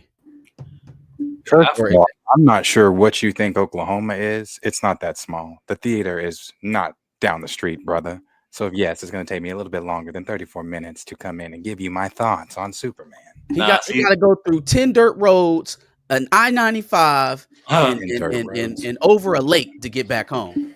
Y'all gonna stop thinking Oklahoma is this backcountry, backwoods place. So, Enlight US and 3 others, we got J Kids Films, Juvie Productions, and Viola Davis, shared this on Instagram 6 days ago. We're thrilled to announce that Jaden Smith joins the world of Mephinda as the voice of one of our unforgettable characters, Kozo. His visionary spirit and artistic depth make him a perfect match for this groundbreaking tale of ancestry, imagination, and resistance. Wait, hold on. Ancestry, imagination, resistance. They didn't say anything about joining gangs or deals with the devils. Are we sure this is a good... This boy keep hitting Ironheart over the head. No, I was pleased to see this, man. It's good to see Jaden get back into some sort of acting. I thought it was pretty dirty that they brought Jackie Chan back and just chose not to acknowledge why Jackie Chan is in the franchise at all. With Jaden Smith, obviously, but this is dope. This is dope. I'll be interested to see it. Love that Viola is kind of using her influence to branch out a little bit. Not the person I would be thinking of that's going to helm an anime project. So this seems very adventurous for her. Maybe she has a passion for anime. Who knows? So seems like an okay project to me. According to this website, Variety, G Kids and Light set to unveil the first Afro anime pick, Mephinda, at Annecy.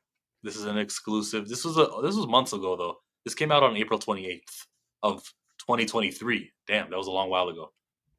Okay. So, Anime Legends producers and director Jisaburo Suji, as well as U.S. animation producer distributor G Kids, have joined global media company Enlight and Enlight Japan to produce Mephinda, first Afro anime film, which will be the subject of an in-depth first look at June's Annecy International Animation Film Festival, selected amongst the pitches this year at Annecy's MIFA market.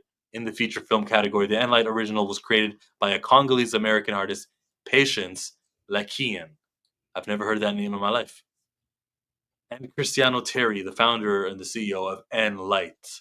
Mephinda follows a 12-year-old Congolese girl who was taken to the Mephinda, a primordial forest, teeming with spirits, gods, and ancestors, and Mephisto. No, sorry, they didn't say that part. There's no devils that they're going to be teaming up with. It sounds exactly like Ayanu. Sounds like it's going to be positive black representation without themes of oppression or, is there going to be slavery in this? It's in Congo, right? Are they going to mine the minerals? Are they going to dramatically affect the people? No, they're not going to do any of that. They're just going to have uplifting spirits and ancestors in a forest. Cool. It sounds like Ayanu. There, she meets up with another young girl from a different time. Oh, they got time travel. And together, they set out to find the magical Nikisi, vessels that hold ancestral spirits, as well as empowering materials or medicines that will help her find her way home. So she's just trying to find her way home. No enslavements or some of that negative. No one's in jail. Yeah. This is Ayanu. This sounds like Ayanu to you? It is Ayanu. Like word for word, you were describing Ayanu. The spirits in the forest, even the little art that they had right there with the two kids on the back of the spirit animal. How was that just a different animal? Instead of a tiger, it's an antelope or whatever the hell that shit is. I don't know, man. It seems like a bit of a, maybe they were both working no, because Ayanu is a comic book. Ayanu is so this is a, I don't know, bro. I don't know. Sounds very, very similar to Ayanu. Someone's homework got copied. For sure. Absolutely. But I mean, yes, you are right. It is not tropey. Definitely, decidedly positive black content. I'll at least check it out when it comes, especially for Jaden Smith, man. I'm a fan. Yeah. I'm interested in what that theme song is going to sound like. Why did he say D is my spirit animal? Darius. Darius is his spirit animal. Who said that? I didn't see it. King's Portal. An octopi? Octopi? The animal is called an octopi. Okay. Cool. The more you know. Did you really think Ironheart was that bad? I thought the last 3 episodes were better than the first. I thought the CGI was decent. I hated just about everything about the story. And then yeah, that was pretty much it. It looked good. The story was not only was it nonsensical at some points, but like why they work so hard to work certain ideas or narratives on top of black characters in the MCU, I will never understand. I won't get it. Even characters that are so far away from those things. This just wasn't a character that had to do a lot of the things that she did in this show. And I didn't appreciate that shit. To answer your question, do I think Ironheart is that bad? I'm just talking about what the representation was. I'm not criticizing the show. I'm saying that we already started with the handicap of her being in a single parent household, but every chance where this is a superhero. The gang asked her to join and she's going to tell them off, right? No. Or the gang, now they did something evil, right? And this is the part where she goes, oh, that's too far for me. No. Oh, wait, somebody just got shot and died, right? With that bullet. Now she's going to go, well, let me help you out. Let me make sure, oh, this guy's bad. I'm going to turn on him. No. Oh, how about when the guy was losing oxygen and she's like, do I do it? Do I not? Oh, this is a superhero show. So the And superhero is gonna say, banged on him. know. I'm like, hold on, let me keep going. yo, The superhero's got some moral complex. she's not a hero. This is She's an gonna hurt me. anti-hero at Do I most. do it or do I not? I gotta save this person alive. I can just tell my AI to go and also carry him out to save his life. No. When the deal with the devil is being offered, this is episode 6. Now she's gonna say, listen, I'm not going to, because I saw what it does, all the Dormammu, effects on what happened to the hood. I see how bad it is. Now is when I can say, okay, I listened to her brother. We got to deal with reality. This trying to bring back my dead friend. No, I say no, devil. I will not make a deal with you, Mephisto. And no, she doesn't learn from that either. She's met time after time when faced with moments that other heroes are faced with and do the right thing. Even some of the sketchy ones, like when Loki, when he started his show, he watched a video of his whole life, the next 6 years of his life, up to the death with Thanos, and he goes, "Oh, I'm going to change who I am." And when I'm in my final episode, face to face with He Who Remains, Kang the Conqueror, and Sylvie, and it became, well, do I do the moral thing? Do I protect the timelines? All right, man. Do a review. You need an Ironheart review. It's not like you got a lot to get off your chest. It sounds like I just gave it now. That's my issue with this show.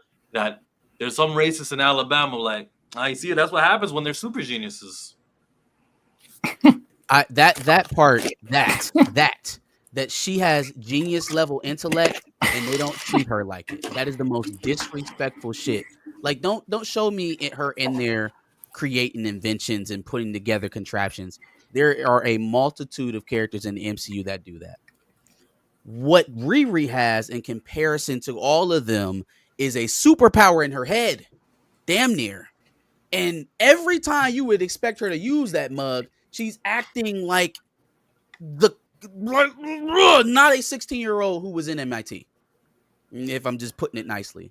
And then where she ends up is that at very best, she's a Ghost Rider-like anti-hero. At worst, she's a full-blown villain. And why that is even on the table for Riri Williams. I'm not even mad at the drive-by stuff. That's part of her story. That's what Brian Michael Bendis wrote. Shout out to one of my goats. But everything else, they treat her mom like she's an idiot. I couldn't appreciate a lot of the stuff that was written in there. You happy? All right. I'm getting paper. Look at me now. Oh, look at me now. Yeah. She had so much remorse in that scene. She was like, "Oh, I'm doing the wrong thing." Chi-Town says Darius had to fight the clan on his way home. It says you was smoked. Well, Norman used to be a sundown town. When my mother was little.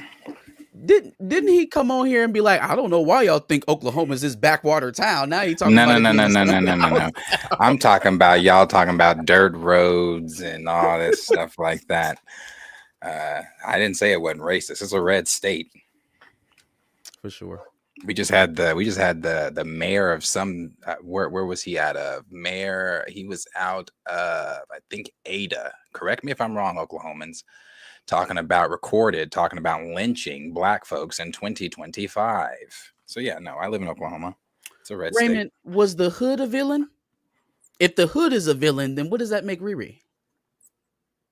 A complex character. Like, come on, man. You know what was my favorite part out of that series? She's in Parker's. I guess we're reviewing. She's in Parker's office, and she's nervous because she just found out that Rampage died. No, it didn't have anything to do with Rampage. She was kind of rebuffing him because he was trying to get her along with kind of, loosen up. You in here with everybody, everybody's okay. And he flat out tells her, no, you're a criminal. We're all criminals and you are too. Like flat out, he flattens it out for her as basic as he can. Now she's getting it peripherally from all of her other people, from her mom, from the AI Nat and everything. Like they're telling her that. He tells her point blank, no, you are a criminal. We are all criminals. Don't fool yourself. Nothing about this is virtuous. And then from that point on, everything else is an excuse for her. It's just like she has a reason to do this. She got a reason to disrespect her mom. She got a reason to let somebody die. Heroes do not let people die. Even the people who are trying to kill them. No, Marcus. Nah, see, let's listen to the creators of the show explain this to you. She was a hero, all right. Let's listen. What was cool about Riri is the whole show is about anti-heroes, and if she made the decision not to say yes to him, then she would have been a true hero and a little further in her journey than we want her to be. I think she can stay the complicated character she is as long as, we give her some rough edges. What was cool? If she would have told off the devil, she would have been further off than we wanted her to be. No, Ram. That's a sick conflation. That is not the same thing. Peter, he didn't let her die. He didn't let her die. What's the name killed her? Willem Dafoe. Green Goblin killed her. He didn't let her die. Riri was fighting with that man, and the minute the door opened, she flew out and left him. And she knew he was stuck in there. She watched the man die from her scanners flying around outside of the compound. She could have just easily grabbed. What else could he do to her after she got into the suit? Nothing. There was nothing he could do to her. He grabs him, go drop him off at the jail. Something. But she left the man for dead. The creator told you the goal was not to make her a hero. That would have made her a hero if she told. Yeah, I was gonna say, she's saying it right there. She's talking like she's got a second season of Ironheart already, and we got all this. Like, why would you do that and leave people with 6 episodes, never come into the the heroic stage of it, and just leaving us to sit with the depiction of a super genius black girl who is a gang member, makes deals with the devil? That's terrible representation, and she dropped the ball on the responsibility she had to change hearts and minds and use the power of media with the huge budget that you have to promote positivity, to create aspirational roles. Marcus, hold on, I want to tell the Culture Made channel, who said earlier that why would you care about racist in Alabama? She wanted something and she got it. Does it make her a hero? No, but she's cool to me now. The reason I care about a racist in Alabama, because I said some there's a racist in Alabama. Go and see. That's what happens when you make them smart. That's what they do. It's because this doesn't unracistify him. This doesn't heal. This further reinforces the thoughts that he's got. This doesn't create the generational change, because there are many Alabamans with racist grandfathers who are not racist themselves, and somewhere down the line, a person in the family woke up and didn't want to, promote that to the next generation.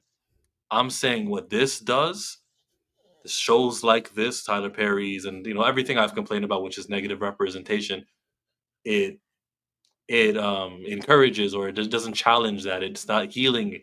It's just, what's the word? What perpetuates? There it is. It perpetuates more of that stuff. So do I care about what a human being who lives in Alabama thinks? I care about the actions that he will take in his everyday life because of these thoughts. He could be a bus driver, and he's got this low opinion on anybody who's black. So someone's running for the bus. No, you know what's more important? Me to hit that light before it turns amber, because of things like this that has conditioned his mind. Do I care about it? No, I care about the black guy who's got to get a job interview, and he's got to face this guy who just finished episode 6 of Ironheart, and now he's got a black woman who's applying for this little job, and he'd rather choose Stephanie ahead of this girl. Like, there's effects that this plays. There's effects that we can't ignore, domino effects that we can't ignore, that our media perpetuates. So there's the cultural impact way that you can view this, which is maybe there are too many racial tropes injected into this story. There's also just the comic book standpoint of it. Like, what does magic have to do with Riri Williams? What does it have to do with Ironheart? What is the Hood or Mephisto doing in a series with Ironheart? Why there are so many other things that you could have done that were much more. Nick, because I don't have the opinion that you have. I let you speak. My bad. I wish you would have. Bad, brother. I thought you were talking to me. I shouldn't have told you it was him. I should have been like, no, yeah, what, Marcus? Yeah, what? No. Good. Oh. Woo. No, she could have been. It really hurts me that it didn't happen this way because again, the executive producer wrote her into his film again erroneously because she has no really ties to Wakanda. But you would think that would be something that you would continue on in your series that you're executive producing for her. Yeah. If Riri is having money problems, if Riri is no longer at MIT, is there not an outreach center in America for her to go to from her favorite international buddies in Wakanda? You wrote all of this, bro. Like, you're not the showrunner. You're not the show's director. You're just you're making sure it gets funded and you're doing overview stuff. I get it. But there's a better direction to go with these characters.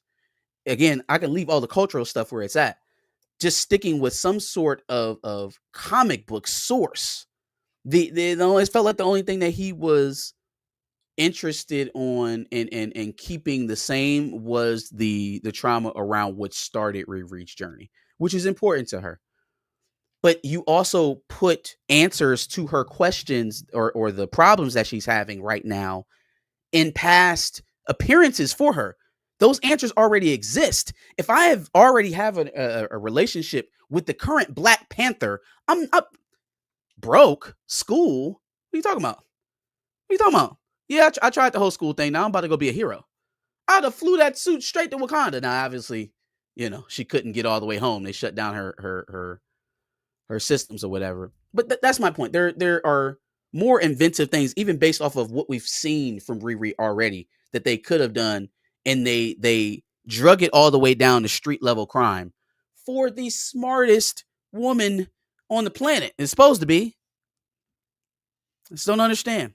I don't get it. I don't get why that was the things that we needed to change about the character. If we're going to take liberties with the story, why those things? I live in North Carolina. If they racist, brother. You don't know how much I deal with that. I think you think I said if Ironheart was good representation, the racists would go away. I'm saying if there was a effort, if there was a mass effort of years long, decades long, of positive depictions that don't reinforce the stereotype, no jails, no ratchet, no name the trope, none of that anymore. And all we see is the ability to humanize people who have dark skin, and we never, like Star Wars with a black lead, something like that, where no one ever talks about how he looks. If we get enough of that, you will see the results that I'm telling you will happen. It's not just Ironheart on Ironheart, this one show.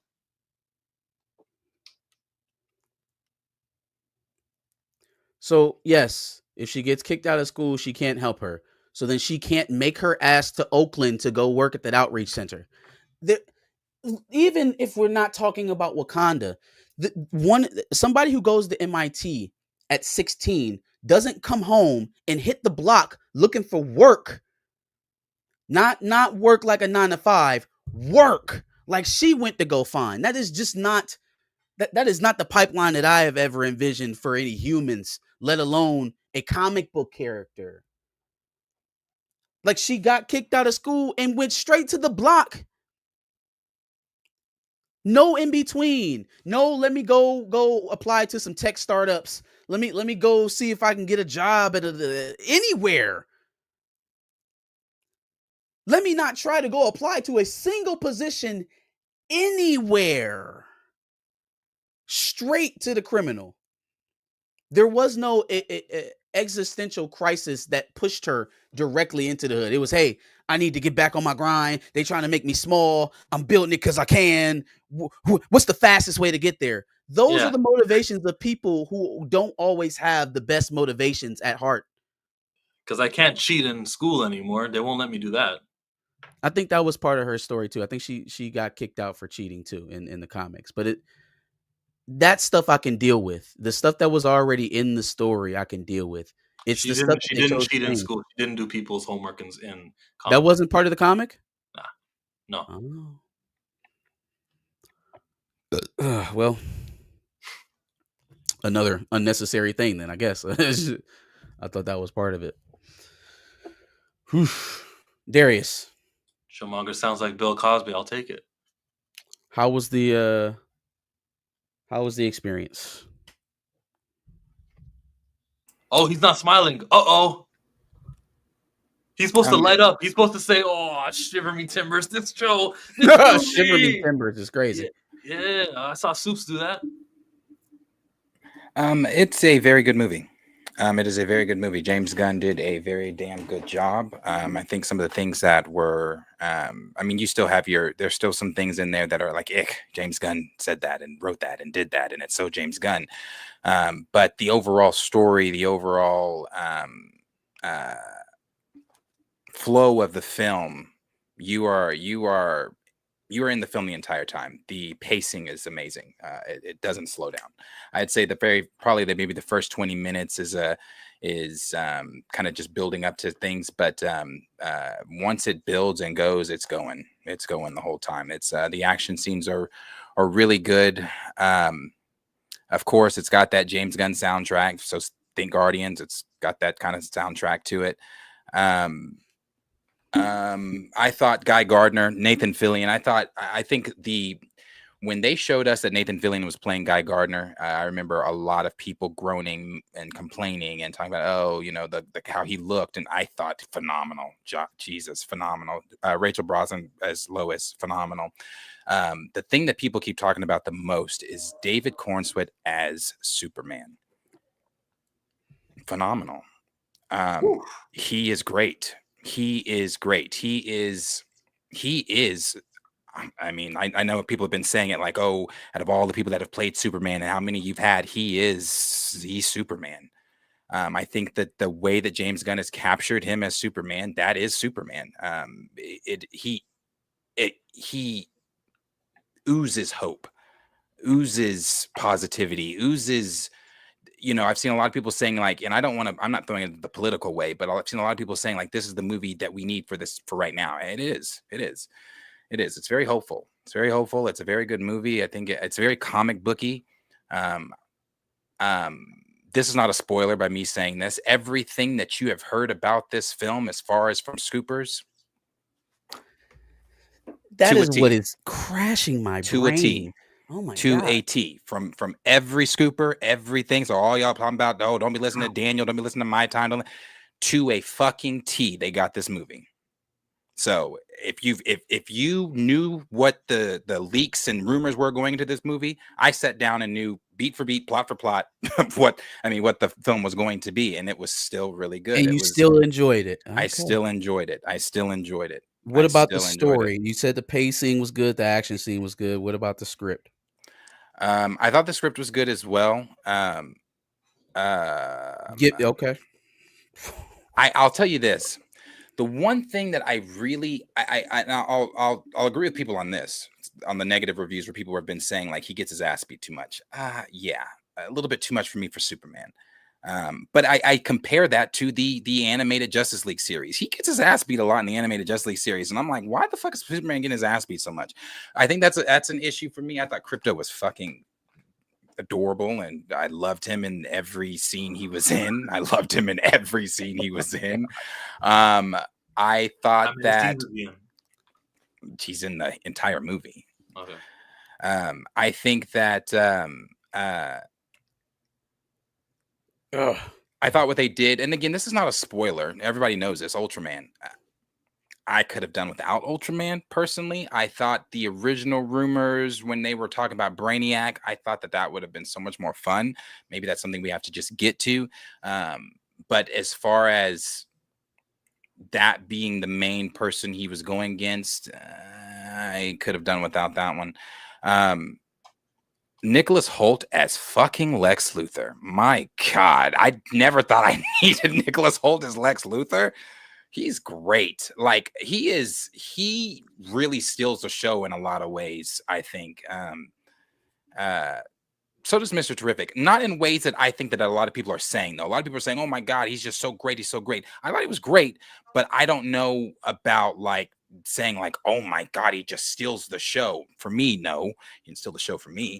I thought he was really good, though, in the scenes that he was in. I thought the scene they gave him displaying his power set was great. So to answer your question, Chill, that you were asking a lot of people, or does he have multiple power set scenes that to where he steals a show? No. No.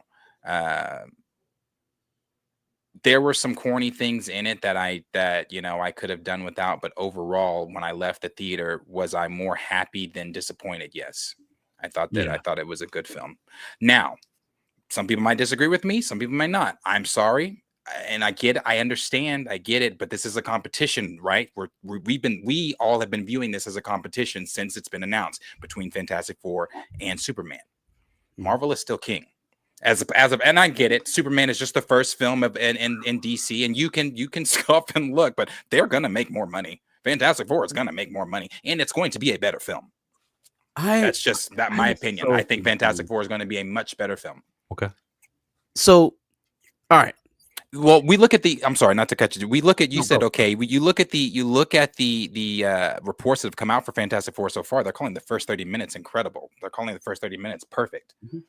So I think that this is going to be I think again, Superman was great. It was great, and it is a film that is rewatchable. It is a film I plan on going to see again tomorrow with another group of friends. But Fantastic Four is still going to beat it. So, knowing that everything that I thought I knew about this film is in this film, I don't know. Maybe it's probably piqued my interest. Knowing that all of that stuff is there and you still enjoyed it, because you're not the first person I heard say that. Like, the leaks were 100% true. Oh yeah. Every stupid thing that you thought was going to be in this movie is there, and it's still good. That piques my interest a bit. I'm not going to lie. It actually makes me more interested to see it. Now, was there? No, I don't want to ask you any specifics. We won't get into spoilers. What do you think? So you just said Fantastic Four is going to make more money. Where do you think Superman stops at box office wise? Well, let me kind of read. No, I'm not retracting that. I still think it makes more money. What I said was I think it's going to be a better film, but I agree with that too. I think it's going to make more money. I think Superman.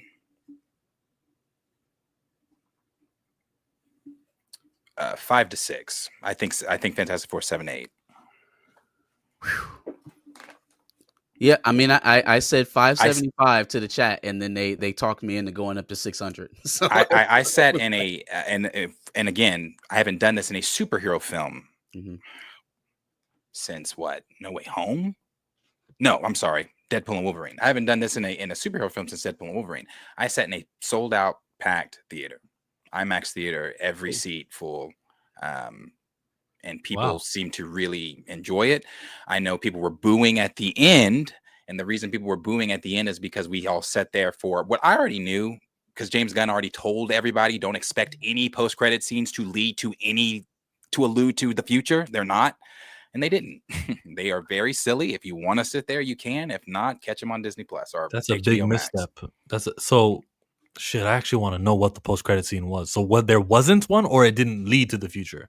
It doesn't tell you anything. It was probably something like the dog is licking a kryptonite and being like, this tastes awful. Something like it's very silly. Okay. Well, I won't say it's very silly. It's just like very like, oh, I sat here.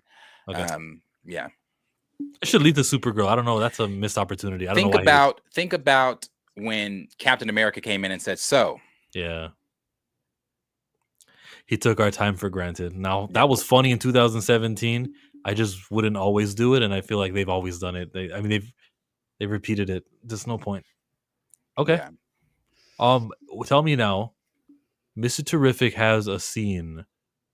Does Mr. Terrific give you, oh, they're gonna make a movie franchise out of him?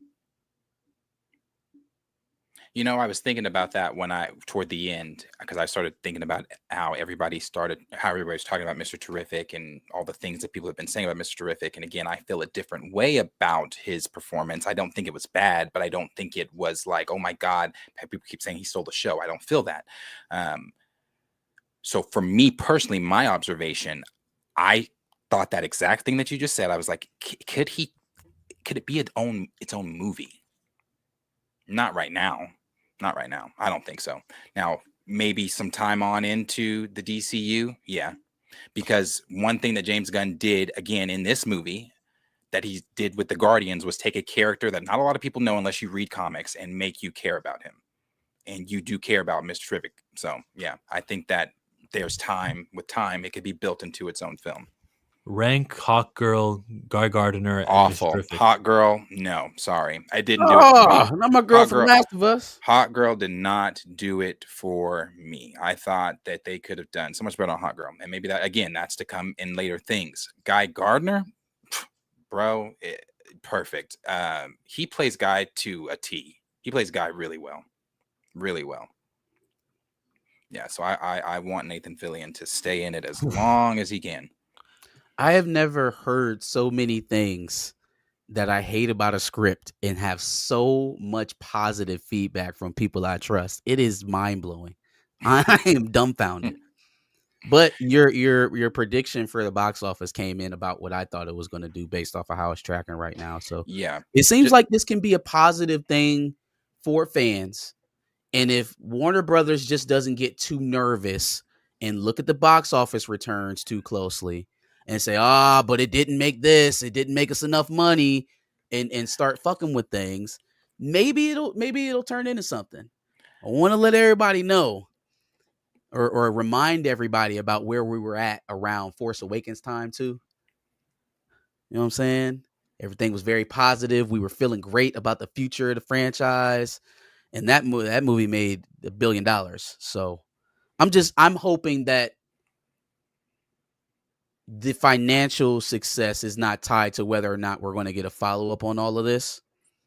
Because it could get a little bit complicated if they're holding it to a very hard standard. Now, if they went into this knowing, like me and Chill talked about this earlier, they went into this knowing that they maybe weren't going to make a financial hit theatrically, and they're going to try a lot of back-end stuff to kind of keep growing exponentially with the brand.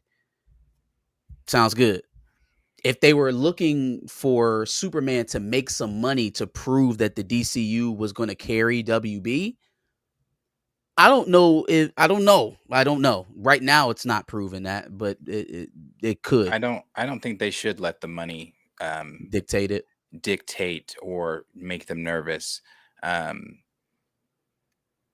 You're dealing with people who are coming off of a very shaky, relationship with Marvel Studios and superhero films in general. Mm-hmm. I think you let this film do whatever it's going to do. You be happy, like James Gunn said. If it doesn't, maybe he was just saying that just to say it on Twitter or whatever. If it doesn't make the 700, you're fine. I think they're fine, because like Raymond just said in the comments, I completely agree with that. Where I was excited for Lanterns, but I was like, it's a TV show. I'm ready for Lanterns. I want to know who Wonder Woman's going to be. I want to know who Batman's going to be. The vibes of Justice League Unlimited are real, because I did feel that. I did feel the Justice League Unlimited vibes, just because he was interacting with Mr. Terrific. He's interacting with Guy Gardner. It's already established. There's metahumans already. Like, this is not like we're picking up and like, oh, we got to wait 10 years. No, I'm like, we're here. And I think that if they just confidently let Gunn and whoever else he's brought in to direct these other films build upon this universe, Marvel should be worried. They should be worried. I don't think they should be worried for Fantastic not Four. If the film don't make moves. I still think they should be worried, because you have you have heroes that people actually, I mean, not to say that people don't give a fuck about the Marvel heroes, but we're talking Superman, Batman, Wonder Woman, Flash. You get all these characters up and going in a way that people actually want to see it. Because I've always said, you get DC up and running. I've always been a bigger DC fan than Marvel anyway. You get DC up and running. These are gods. Yeah, no, that's a reverse for me. But I hear what you're saying, though. The potential of having 2 out of the top 3, I would say 4 out of the top 5 superheroes all time, when you got Wonder Woman, Superman, and Batman going at the same time and they're all successful. That was the promise of what the Snyderverse was supposed to be, right? That is what they had in mind. So if he's able to flip the script with a totally different tone and revive that would be great. For me, if I was Marvel, I would be waiting for one of those films to be a smash hit in terms of money success, because you can just ignore them otherwise. To answer this here, nobody's saying money doesn't matter. Money definitely matters. And no one's saying because of Superman that money does not matter. That's not what I'm saying. What I'm saying is WB, Zaslav, and them shouldn't pull their hearts out of their chest if it doesn't make 700 million. That's what I'm saying. I'm saying that the universe can still thrive regardless of what Superman makes. Does it matter what Superman makes? Absolutely. We've been talking about it for damn near 2 years. Yeah, actually, this isn't the time to talk about that. This is he just came out the movie theater. Let's ask him a question like this. I take what's mine and take some more. It rains, it pours, it rains, it pours. Uncle Ben's Rice's nephew, $4.99 says, Darius, how do you feel about the second half of the message? I loved it. And again, I don't want to get too political with it, but obviously, as I said when we talked about it last time, I'm not naive. I see the themes in films and things that they're trying to convey. I very much saw what James Gunn tried to deny at the very beginning of the him inserting a problem in the Middle lying. East. Blah, blah, he blah, just blah, blah. lies so much. Did the message that they conveyed there and if you're talking about Soups's message there that the speech he gave to Lex, I didn't cry, but I felt. Damn. It definitely made me feel. Damn. I didn't cry, but what he said, especially it's I think it was also because the climate we are in real life in. His speech spoke to the climate we are currently watching on the news. So it just if you're a person that has a heart for that kind of stuff like that, like it touched me. I didn't cry, but it was touching. I like the message. God damn, Darius. So the last time we spoke, I want escapism. Man, you feel me? I'm like, what the fuck happened?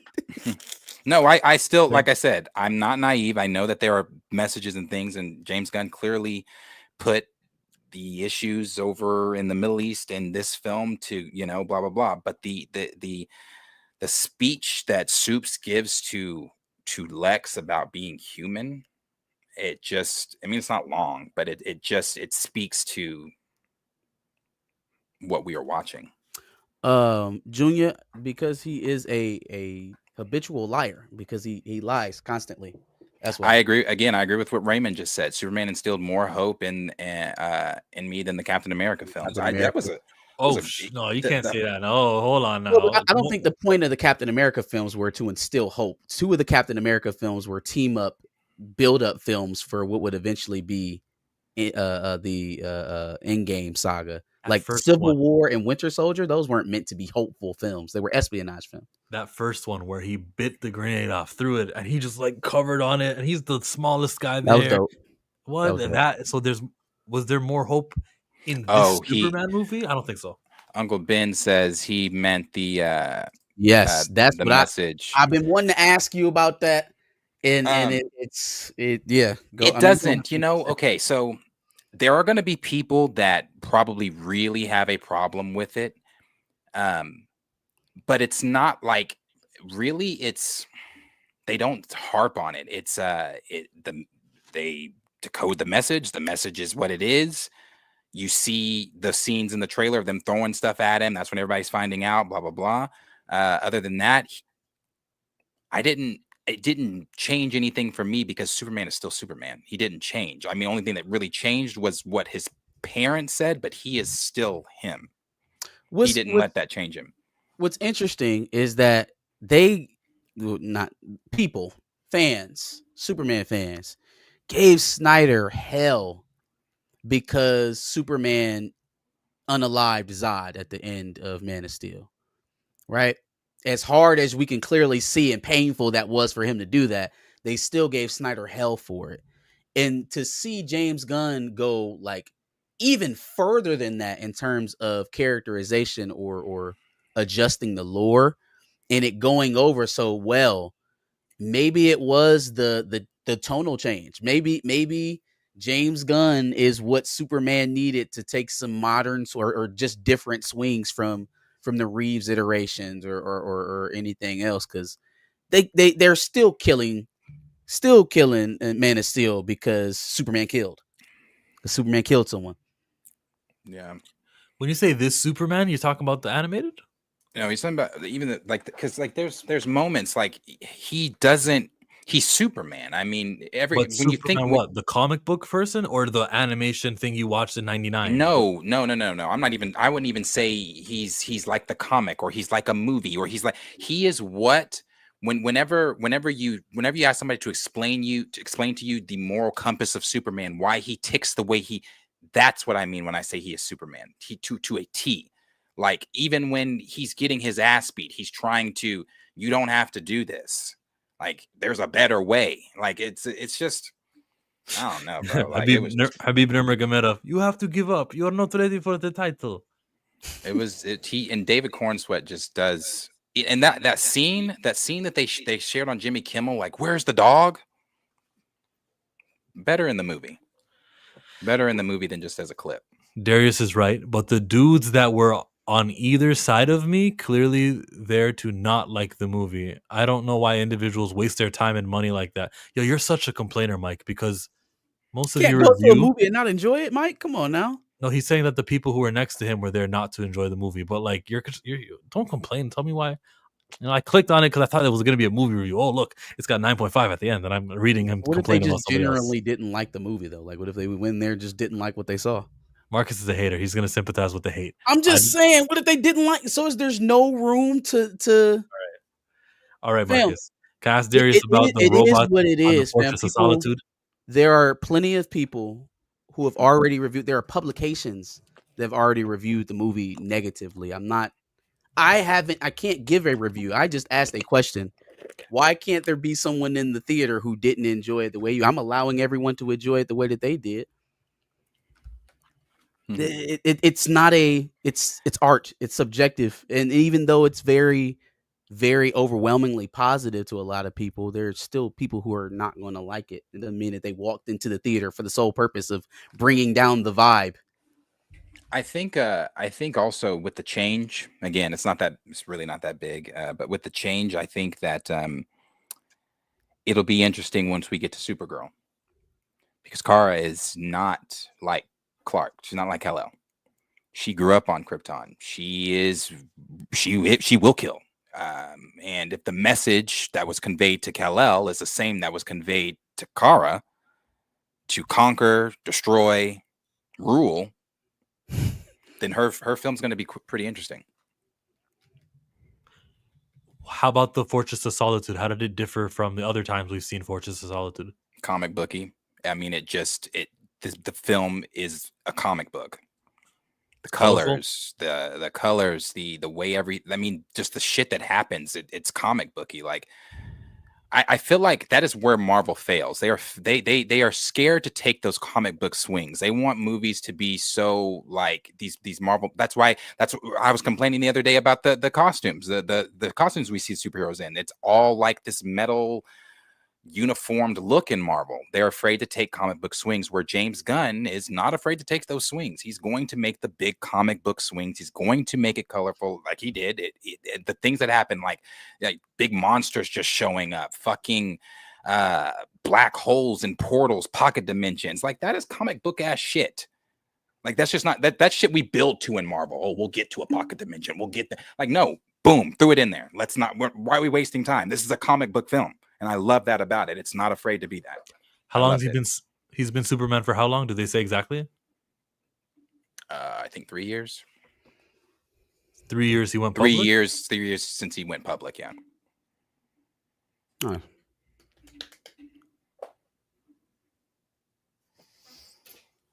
So yeah, no, it wasn't bad. It really was not. It really was not. I'm very curious how they do Batman. Damn. I don't know if it's going to be Pattinson or if they're going to actually bring someone else in here. But I think with his personality and Pattinson's Batman's personality, I don't see a purpose to cast another Batman. I don't see the purpose to. You do you think Reeves' Batman can fit in Superman's universe?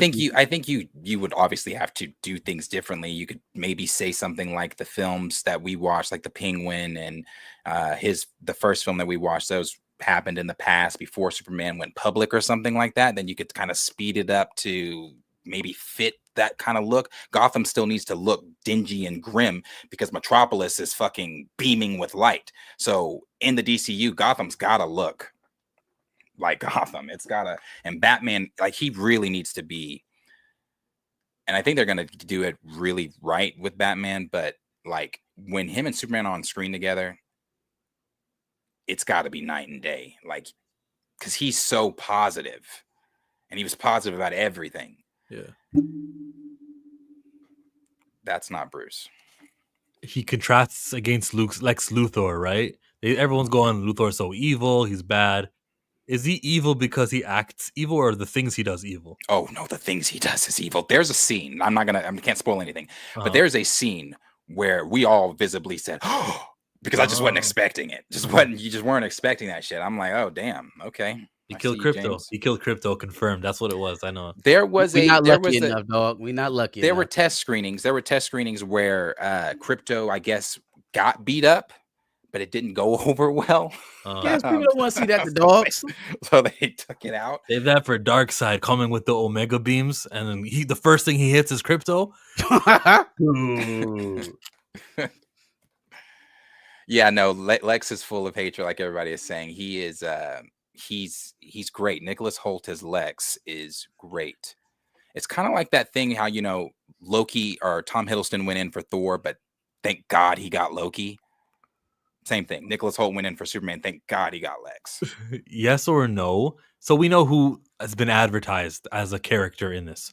Is there a surprise mention of another? Like, do they mention the Amazonians? Do they mention Dakota? Do they mention another superhero? No. Well, maybe we gotta wait for the Easter egg. I guess you could say they mention them without mentioning it. They just say that there are metahumans. There are many metahumans. So that we can assume the Teen Titans are around. Everyone. Bruce he's got to be Batman. He's Batman. Yeah, he's got to be Batman. Wonder Woman's got to be somewhere. Flash has got to be somewhere. Metamorpho is obviously in the film. So they've got and I will tell you this: when you do go see the film, when they are in the Hall of Justice, I think that is also hints at other characters that are currently in the universe. Because pay attention to the murals on the walls. Okay. I don't know if everybody's paying attention to it, but pay attention to the murals on the walls. I think that's a hint at some of the heroes that are already there too. That's what I'd like. And a mural doesn't mean you have to cast an actor who looks like this. It's the mural of the character. There was a sign on the highway that said Gotham City. Understood. Okay. I didn't see that. There's a sign that I didn't see that. Cool. You'll see it on your rewatch. How many rewatches are you going to give it? Brother, I don't know. Right now, I've got 3. The one I'm doing tomorrow, and I'm taking my mom. I've never taken my mom to see a superhero film besides Black Panther. I'm taking her to see Superman. Marcus, you're going to bring your mom to see Superman? I won't be taking my mom. I will probably just be me and my lady. Oh, no. All right. There you go. See? You're going to be enjoying it, or you're going to be like, oh, this part, I saw the leaks. I'm going to watch it like I'm reviewing a film, just like normal. Okay, good. Yeah, that's all we ask. That's all we're looking for. Mm-hmm. Look, we all want this to be a success and a beautiful movie, and we all want to root for it so that the future, Static, the Terrific, things like that can happen. Reboots are long and messy, and they take a while to take hold. So it doesn't benefit anybody on this panel for DC to reboot again. I'm just asking the questions because I have a POV. I'm not gonna let it go. Y'all know me. I'm too stubborn to let it go.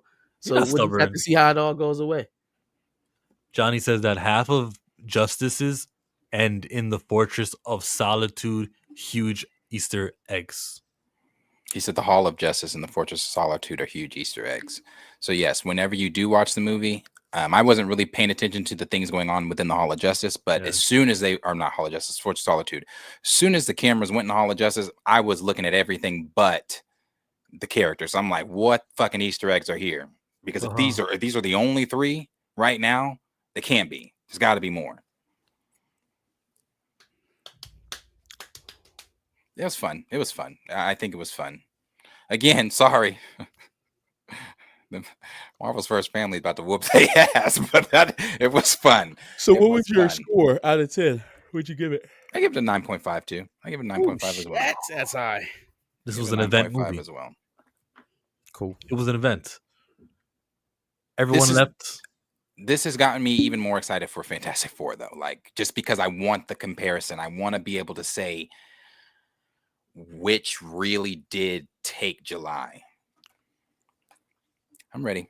What was that? 2 weeks for that? Oh yeah. Yeah. You already know where I'm at. As of right now, before my second viewing, 7.5.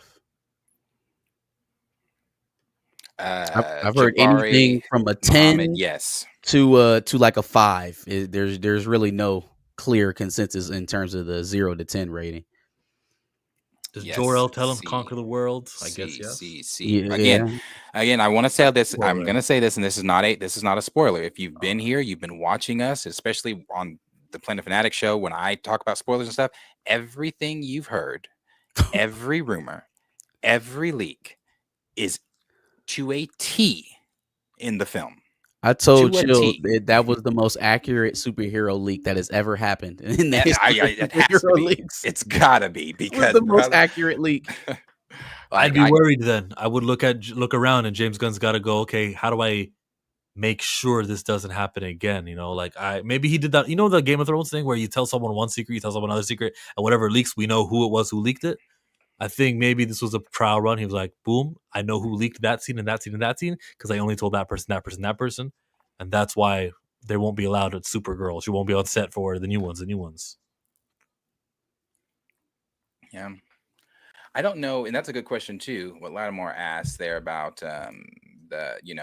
it's only got 2 weeks, 3 weeks at best in theaters before Fantastic Four. So does it make that 5 to 6? Laddie, I don't know. Where was you when we was talking box office earlier? I don't know. I needed a buddy. I needed a friend. Thank you, Laddie. Where is it coming from? That's a good question. That is a good question. I mean, you got the 2, 3 weeks at best, and at before Fantastic Four. But that's why I say they shouldn't even really be box office watching that. If you didn't move off of your July date, you knew that getting financial was going to be a struggle. Like, even if it's a well-received film like it is, it's going to be a struggle because of where it's positioned, right in between two popular franchises. So look at it as general audience reception. Don't even worry about the critics right now. Obviously, you're not too in tune to what the critics say anyway, because you let James Gunn write the movie. But yeah, fan reception and then auxiliary sales. Like, how did the merchandising do? How much did they watch on the streaming services? How much did this generate interest to other products, to other things that we can measure? It is probably a little bit more important for them at this point. Now, I'm just one person, but I'm going tomorrow to get the giant Superman Funko. That is David Cornsweat's. I'm going to get that tomorrow. So let me put that shit right here. I really liked it. I mean, and as far as Superman goes, for me, him being cast as Superman, it's just, honestly, it's one of those perfect casting things. He's pretty fucking perfect as Superman. Do big movies have more than 2 weeks usually for those premium screens? Maybe 3, maybe? I don't think it's that big of a thing. Yeah. But just the second time Johnny said it, that, you know, they're going to have 2 weeks only to get the IMAX screens and the 40X, all that. I think he's saying that because of Fantastic Four. I know why he's saying that. I get that. And it's true to say that. But like all movies, to get 2 weeks, and then it's the next big thing, 2 weeks. The next big thing gets 2 weeks. Well, Sinners, right? Sinners got the additional weeks because they were able to go back in and purchase those theaters for it to get re-released on the premium screens. Wasn't the plan only 2 weeks? Wasn't the plan for Minecraft only 2 weeks until whatever was next? Lilo and Stitch had 2 weeks. Right? I'm saying the reason why Sinners got an opportunity to be re-released is because they opened it back up in a dead period. There was nothing else really that was commanding those premium screens at that time. That's not true. It was something else. Dune get multiple Final weeks Destination wasn't making Sinners money. They could outspend them to buy the theaters. Also, you're not booking Final Destination on the IMAX screens. That's not what was getting them. We're giving it to Sinners because that's the most popular film out right now. If there was something else more popular that they had to consider, do we want to sell these back to Warner Brothers, or do we want to put the new movie on the premium screens? What's going to make us more money? There wasn't anything for it to compete against. What Zen just said there, and what Raymond just said. So Raymond said, "I'm intrigued with Lex's future, big bads." First of all, I was okay. So both of these things, what Zen said and what Raymond said, I was thinking about toward the end of the movie with Lex. I thought, damn, I can't wait to see him again, but with who? And we know Nicholas Hoult just did an interview recently saying how he has been reading comics, and he thinks that the dynamic between Lex and the Joker is something really cool. And he would love to see that on screen. So what Zen just said, the Joker in this universe is going to be wild. Could they get Mark Hamill? Could they do him? He got face paint. No, I don't. No. It's the face. If he wasn't so old, the voice is perfect. But at the face, he's whoever they get to play him. Jeez, man, that's my. You guys know I've said it many times. My favorite villain of all time. There's not a villain above the Joker for me. And you put him in there in this universe, man. I'm so intrigued to see how they do that. Who's the superhero? My favorite superhero? No, who's the superhero that you want to see in this movies? Because of this movie, what? Superman was so good. Oh, I want to see James Gunn bring Batman. Yeah, I want to see Batman. And I guess I'd say Wonder Woman as well, but Batman. Johnny Washington beat me to it because I was trying to get in there. That's the Pennywise dude, right? Skarsgård. Yes. Skarsgård. Oh, that's you know what? Pennywise is the Joker, man. He's got some wild eyes though, even when he's not bucking them out. I think dude could be a pretty good Joker. Yeah, I think whenever they do bring him in, because I was sitting there thinking, could I see Barry Keoghan's Joker with Nicholas Holt's Lex? Maybe, but the only thing is they would have to fit in this universe. Yeah, they're gonna have to make him more comic booky and cartoony. So what Reeves wants, this whole real thing, that ain't gonna work. That's not gonna work.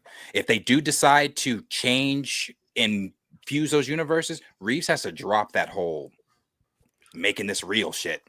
Whoa! So it's not Gunn that has to move closer to Matt Reeves. It's Reeves that has to move. Yeah, I've lost it. I've lost it. Reeves is gonna have to move to James. He's gonna have to move to James. What? Yes. It's not happening. Damn. I mean, the movie is not happening. What because this is going to be so successful, they are going to say, "Listen, Matt Reeves, thank you for handing in your script 2 weeks ago, but we don't care if this will make us look bad. I, David Zaslav, have canceled your project. It's James Gunn's choice to do Superman." He's not going to do that unless it makes some money. It has to impress at the box office. Now, if they overcome expectations that wise, then yeah, maybe, because that was always on the table anyways. Him getting his project axed, that became a very real possibility when they hired James Gunn. So, but I don't think Zaslav would do that off of potential. So if we're still up to thinking that they're not paying attention to the box office, then he wouldn't cancel Batman 2. I think there's a reason why we learned publicly that Matt Reeves handed in the script. It's because he was going to use this leverage against them. The same thing with Charmin Obaid-Chinoy making a public statement. You know, it's time for a woman to steer at Star Wars. You do these things publicly, like, I dare you, studio, I dare you to cancel it now. And they will. They will not be using Matt Reeves' script if this thing is exactly what I think it's going to be and what you guys don't. Frank Carrillo was in... Well, I was just going to say, and if it is, do you think, you don't think that they move, or Matt Reeves move? I think he should. And I saw Raymond say he thinks the realism still works. I don't know, bro. This movie is so comic booky. I don't know that shit fits, like a Zodiac killer Riddler and an actual serial killer Mr. Freeze that freezes. I don't know that. Well, it absolutely doesn't fit probably what we're seeing in the Superman movie. I think what he's saying is that, like, in its own individual film. Yeah, before the Superman movie, that was the only successful stuff going on in the DC universe was the Reeves stuff, Penguin and Batman.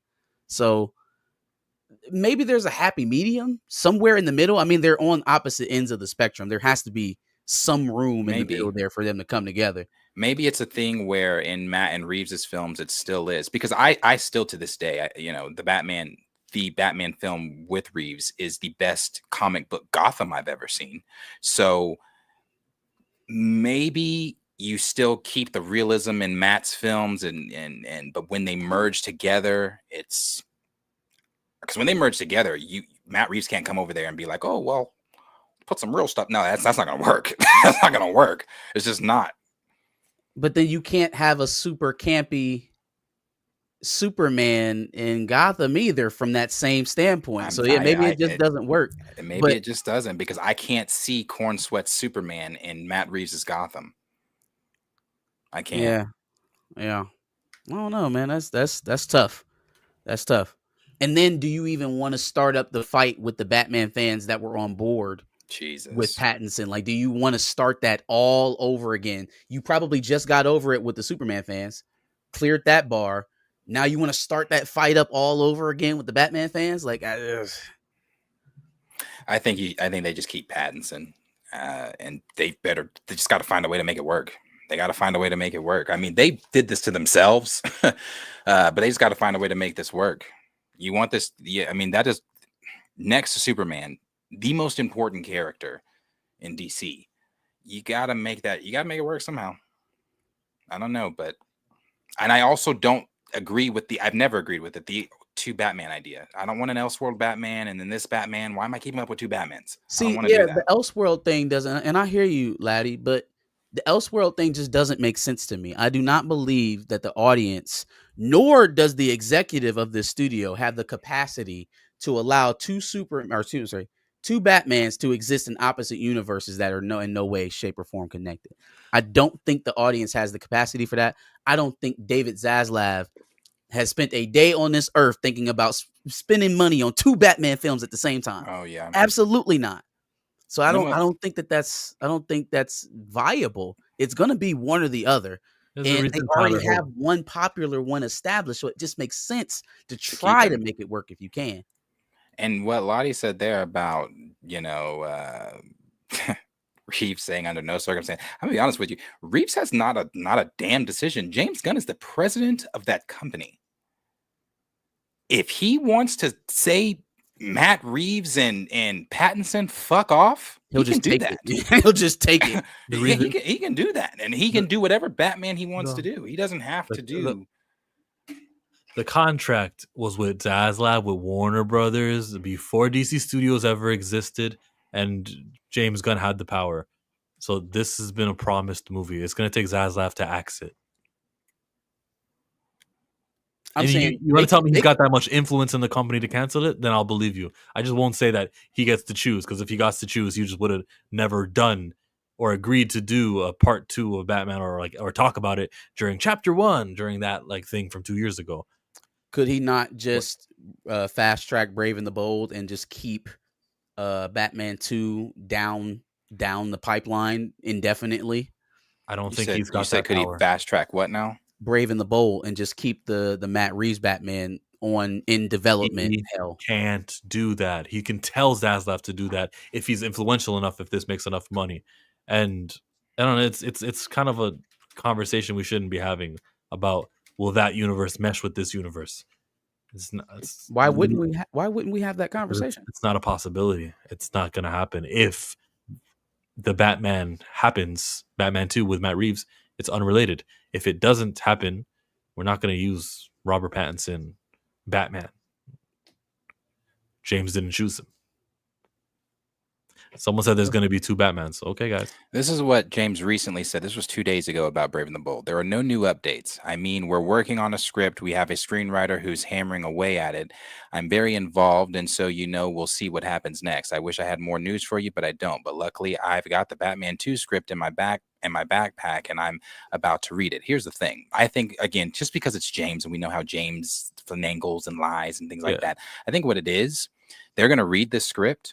If they don't like it, if it doesn't fit, if it's not something that they feel like they can fit into their Superman universe or the new DC universe, then I think that's why he's saying I don't have anything on Brave and the Bold right now, because I think Brave and the Bold, since we haven't heard shit about it, is on pause because they're waiting to see what they're going to do with Pattinson's Batman.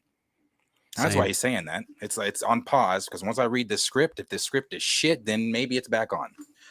That second weekend next week, when things, come down, when we got with the box office that we got, we know what the decisions are going to be, but we'll be in a different world. It takes 2 weekends, and then we'll know, was it a hit? Was it not a hit? Will the drop-off be 50%? 30% maybe? We don't know. Find out next time on Dragon Ball Z. Can I talk about the movie, though, that we just saw, that Darius, gave us a reaction to? I want to ask you more questions about the Daily Planet and how they did that. Wendell Pierce had a character. How long, what was his screen time like? I think he's occupied.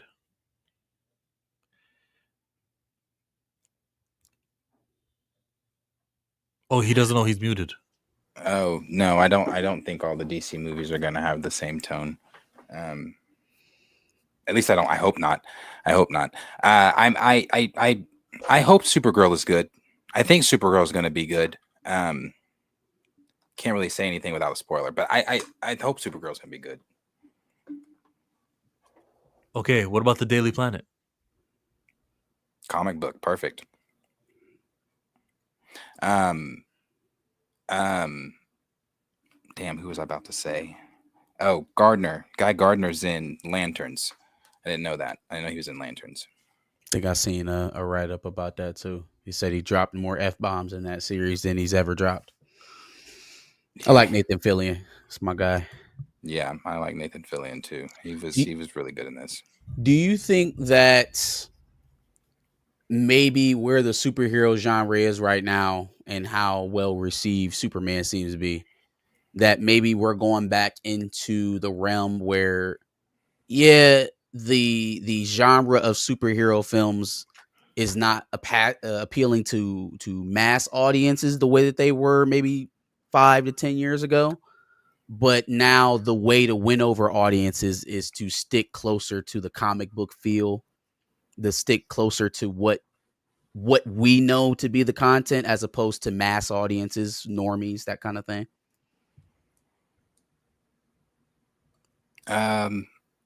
Yeah, in a way, yeah.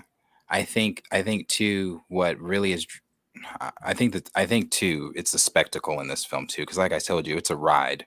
It doesn't let off the gas. It is a ride. So I think too that that's the thing that people are going to be talking about when it reaches, if the word of mouth gives it, legs and things. Now, as far as it being like keeping it comic booky all the time like that, I think that's the way you go because it's spectacle. Comic books are not, that when you read a comic book, anything could fucking happen from one panel to the next. So I think that if you want to keep people interested, because and again, I like Thunderbolts, but when you have the majority of the people coming out of the film talking about, oh, I felt something because it got me in touch with depression and this and this and that, and this, I don't think that's the way to go. When you were talking big bang, big, like we just watched with Superman, that's the way to go, in my opinion. I mean, again, I like Thunderbolts, but when I'm leaving and everybody's talking about the central messaging being like depression, I'm like, oh, damn. See, I didn't feel like the reviews were too dissimilar. I just think the subject matter was different. Like people felt hopeful leaving this movie, but it was still emotion invoking, and that's what got people to pay attention. That's what got people to enjoy it.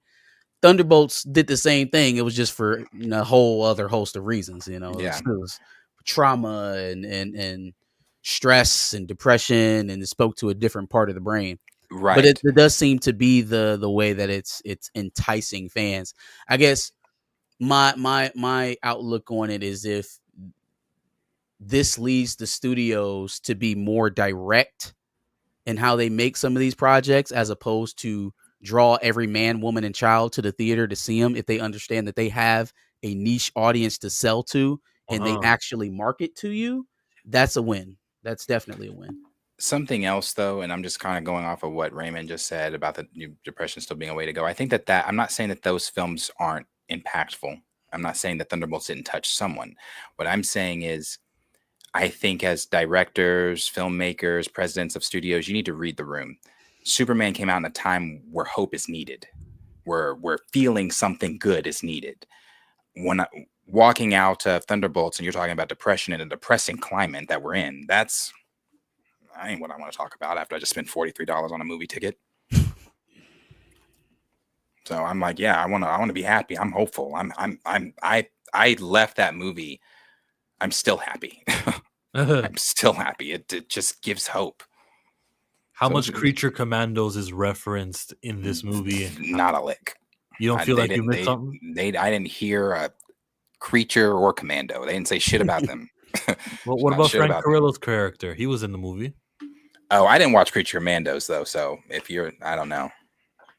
But you don't feel like you missed out. That was the question. No. Yeah. No. Is that a mistake? No, I don't feel like you need to watch Creature Commandos to understand anything in Superman. Not even the creature, the big kaiju? Huh. Nah, I don't think so. Because he's barely. I mean, the Kaiju's barely in it. He's Okay, Godzilla for enough like said. 10 seconds. Okay. Yeah. What'd Tina say? She don't know when she's gonna see Spider-Man because it's Beyonce weekend. Oh. Cowboy Carter, what is that, 2? Man, that woman always on the road. I have no idea what this tour is She called. hates her home life. She She don't ever want to be. she doesn't like being at home. But yes, so I encourage every single person that is watching, if you have not gotten a ticket, I don't feel like this is one you wait till it hits streaming.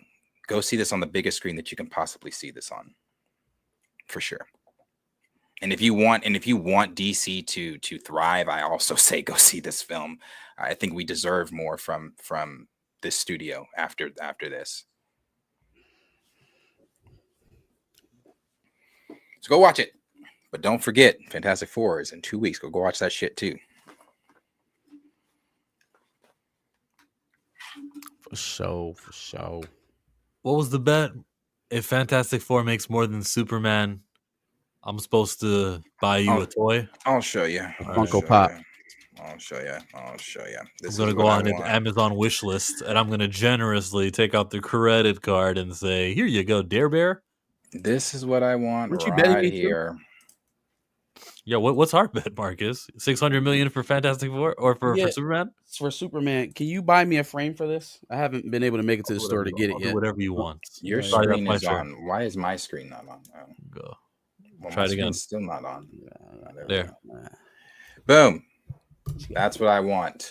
Doctor Strange and Wong. I need That's what that. you want. Tell me what you want. What you really want. I wanna not get anything from me.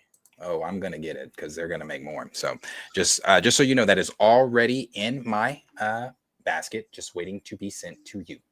Because Pedro Pascal playing Reed Richards is gonna do better than David Cornswet is Superman. All right, hey, that's the bet. Marcus, what you want? What you're failing to realize with the Fantastic Four. You had your with time. Marvel. No. I'm gonna say this. What you're failing to realize with Marvel and the Fantastic Four is it's a pre-established audience. There are people that are invested that are still going in here to see things and how this leads to the next thing. 1938. Talking about established. Oh, I'm not. That's fine. That's fine. You can say that the name Superman, and I think this name Superman is obviously bigger than the Fantastic Four, but when it comes to the two studios, DC Studios, Marvel Studios, invest in fans that maybe aren't so invested. Yeah, I think Marvel wins. They're ahead of DC and Warner Brothers for sure. It's just a matter of if this movie does what Chill thinks it's gonna do, it's gonna eat Fantastic Four's lunch. If it doesn't, and things kind of track the way that we're thinking it's going to track, Fantastic Four is not only going to eat into Superman's box office, but the back half of its run is occupied by absolutely nothing. And so it'll be the end of the month. People will be getting ready to go back to school. What's going to be the last movie we see before we go back to school? Fantastic Four is out. Let's go see Fantastic Four. Probably the same reason why a lot of people are trickling into Superman now. Oh, what's out right now? Oh, I heard about Superman. Let's go see that. Mm-hmm. It won't be Superman in 2 weeks. It'll be Fantastic Four that's getting that type of traffic. So I'm sticking with my pick. And what Carter said there too. I mean, Pedro Pascal. People didn't even know who A lot of people thought this was David's first acting gig. I was introduced to David in 2020 through Netflix's Hollywood. So David is not the household name that Game of Thrones Pedro Pascal is. The Last of Us Pedro Pascal. I mean, we can go on and on Pedro's resume juxtaposed to David's. DreamHack says, I need a Mr. Terrific movie ASAP, and I'm seeing this movie again. DreamHack is a content creator, friend of the channel. Let's go listen to what he had to say in under a minute. This was a great movie. I am not joking when I tell you this literally had that Justice League Superman animated series type of vibe. The world building, is great. Since we already got Creature Commando, this kind of leads into a little bit of Creature Commando, but not so much, which I would like to see. There is some great action. There's great dialogue. This is colorful. This is beautiful. This is tightly cut. The editing, everything was amazing. There's only a few hiccups, but man, when people were saying that this was like, the Superman animated or Justice League Unlimited, they got that, man. So I got more to say. I don't want to spoil anything, but what do you guys think? Put it in the comment section below. And peace. Bye-bye. I'll let you guys later. Do you disagree with any of that? Not at all. No. He's spot on. The editing, the cuts. Okay. I one thing I will say, I didn't care for his flight scenes that much.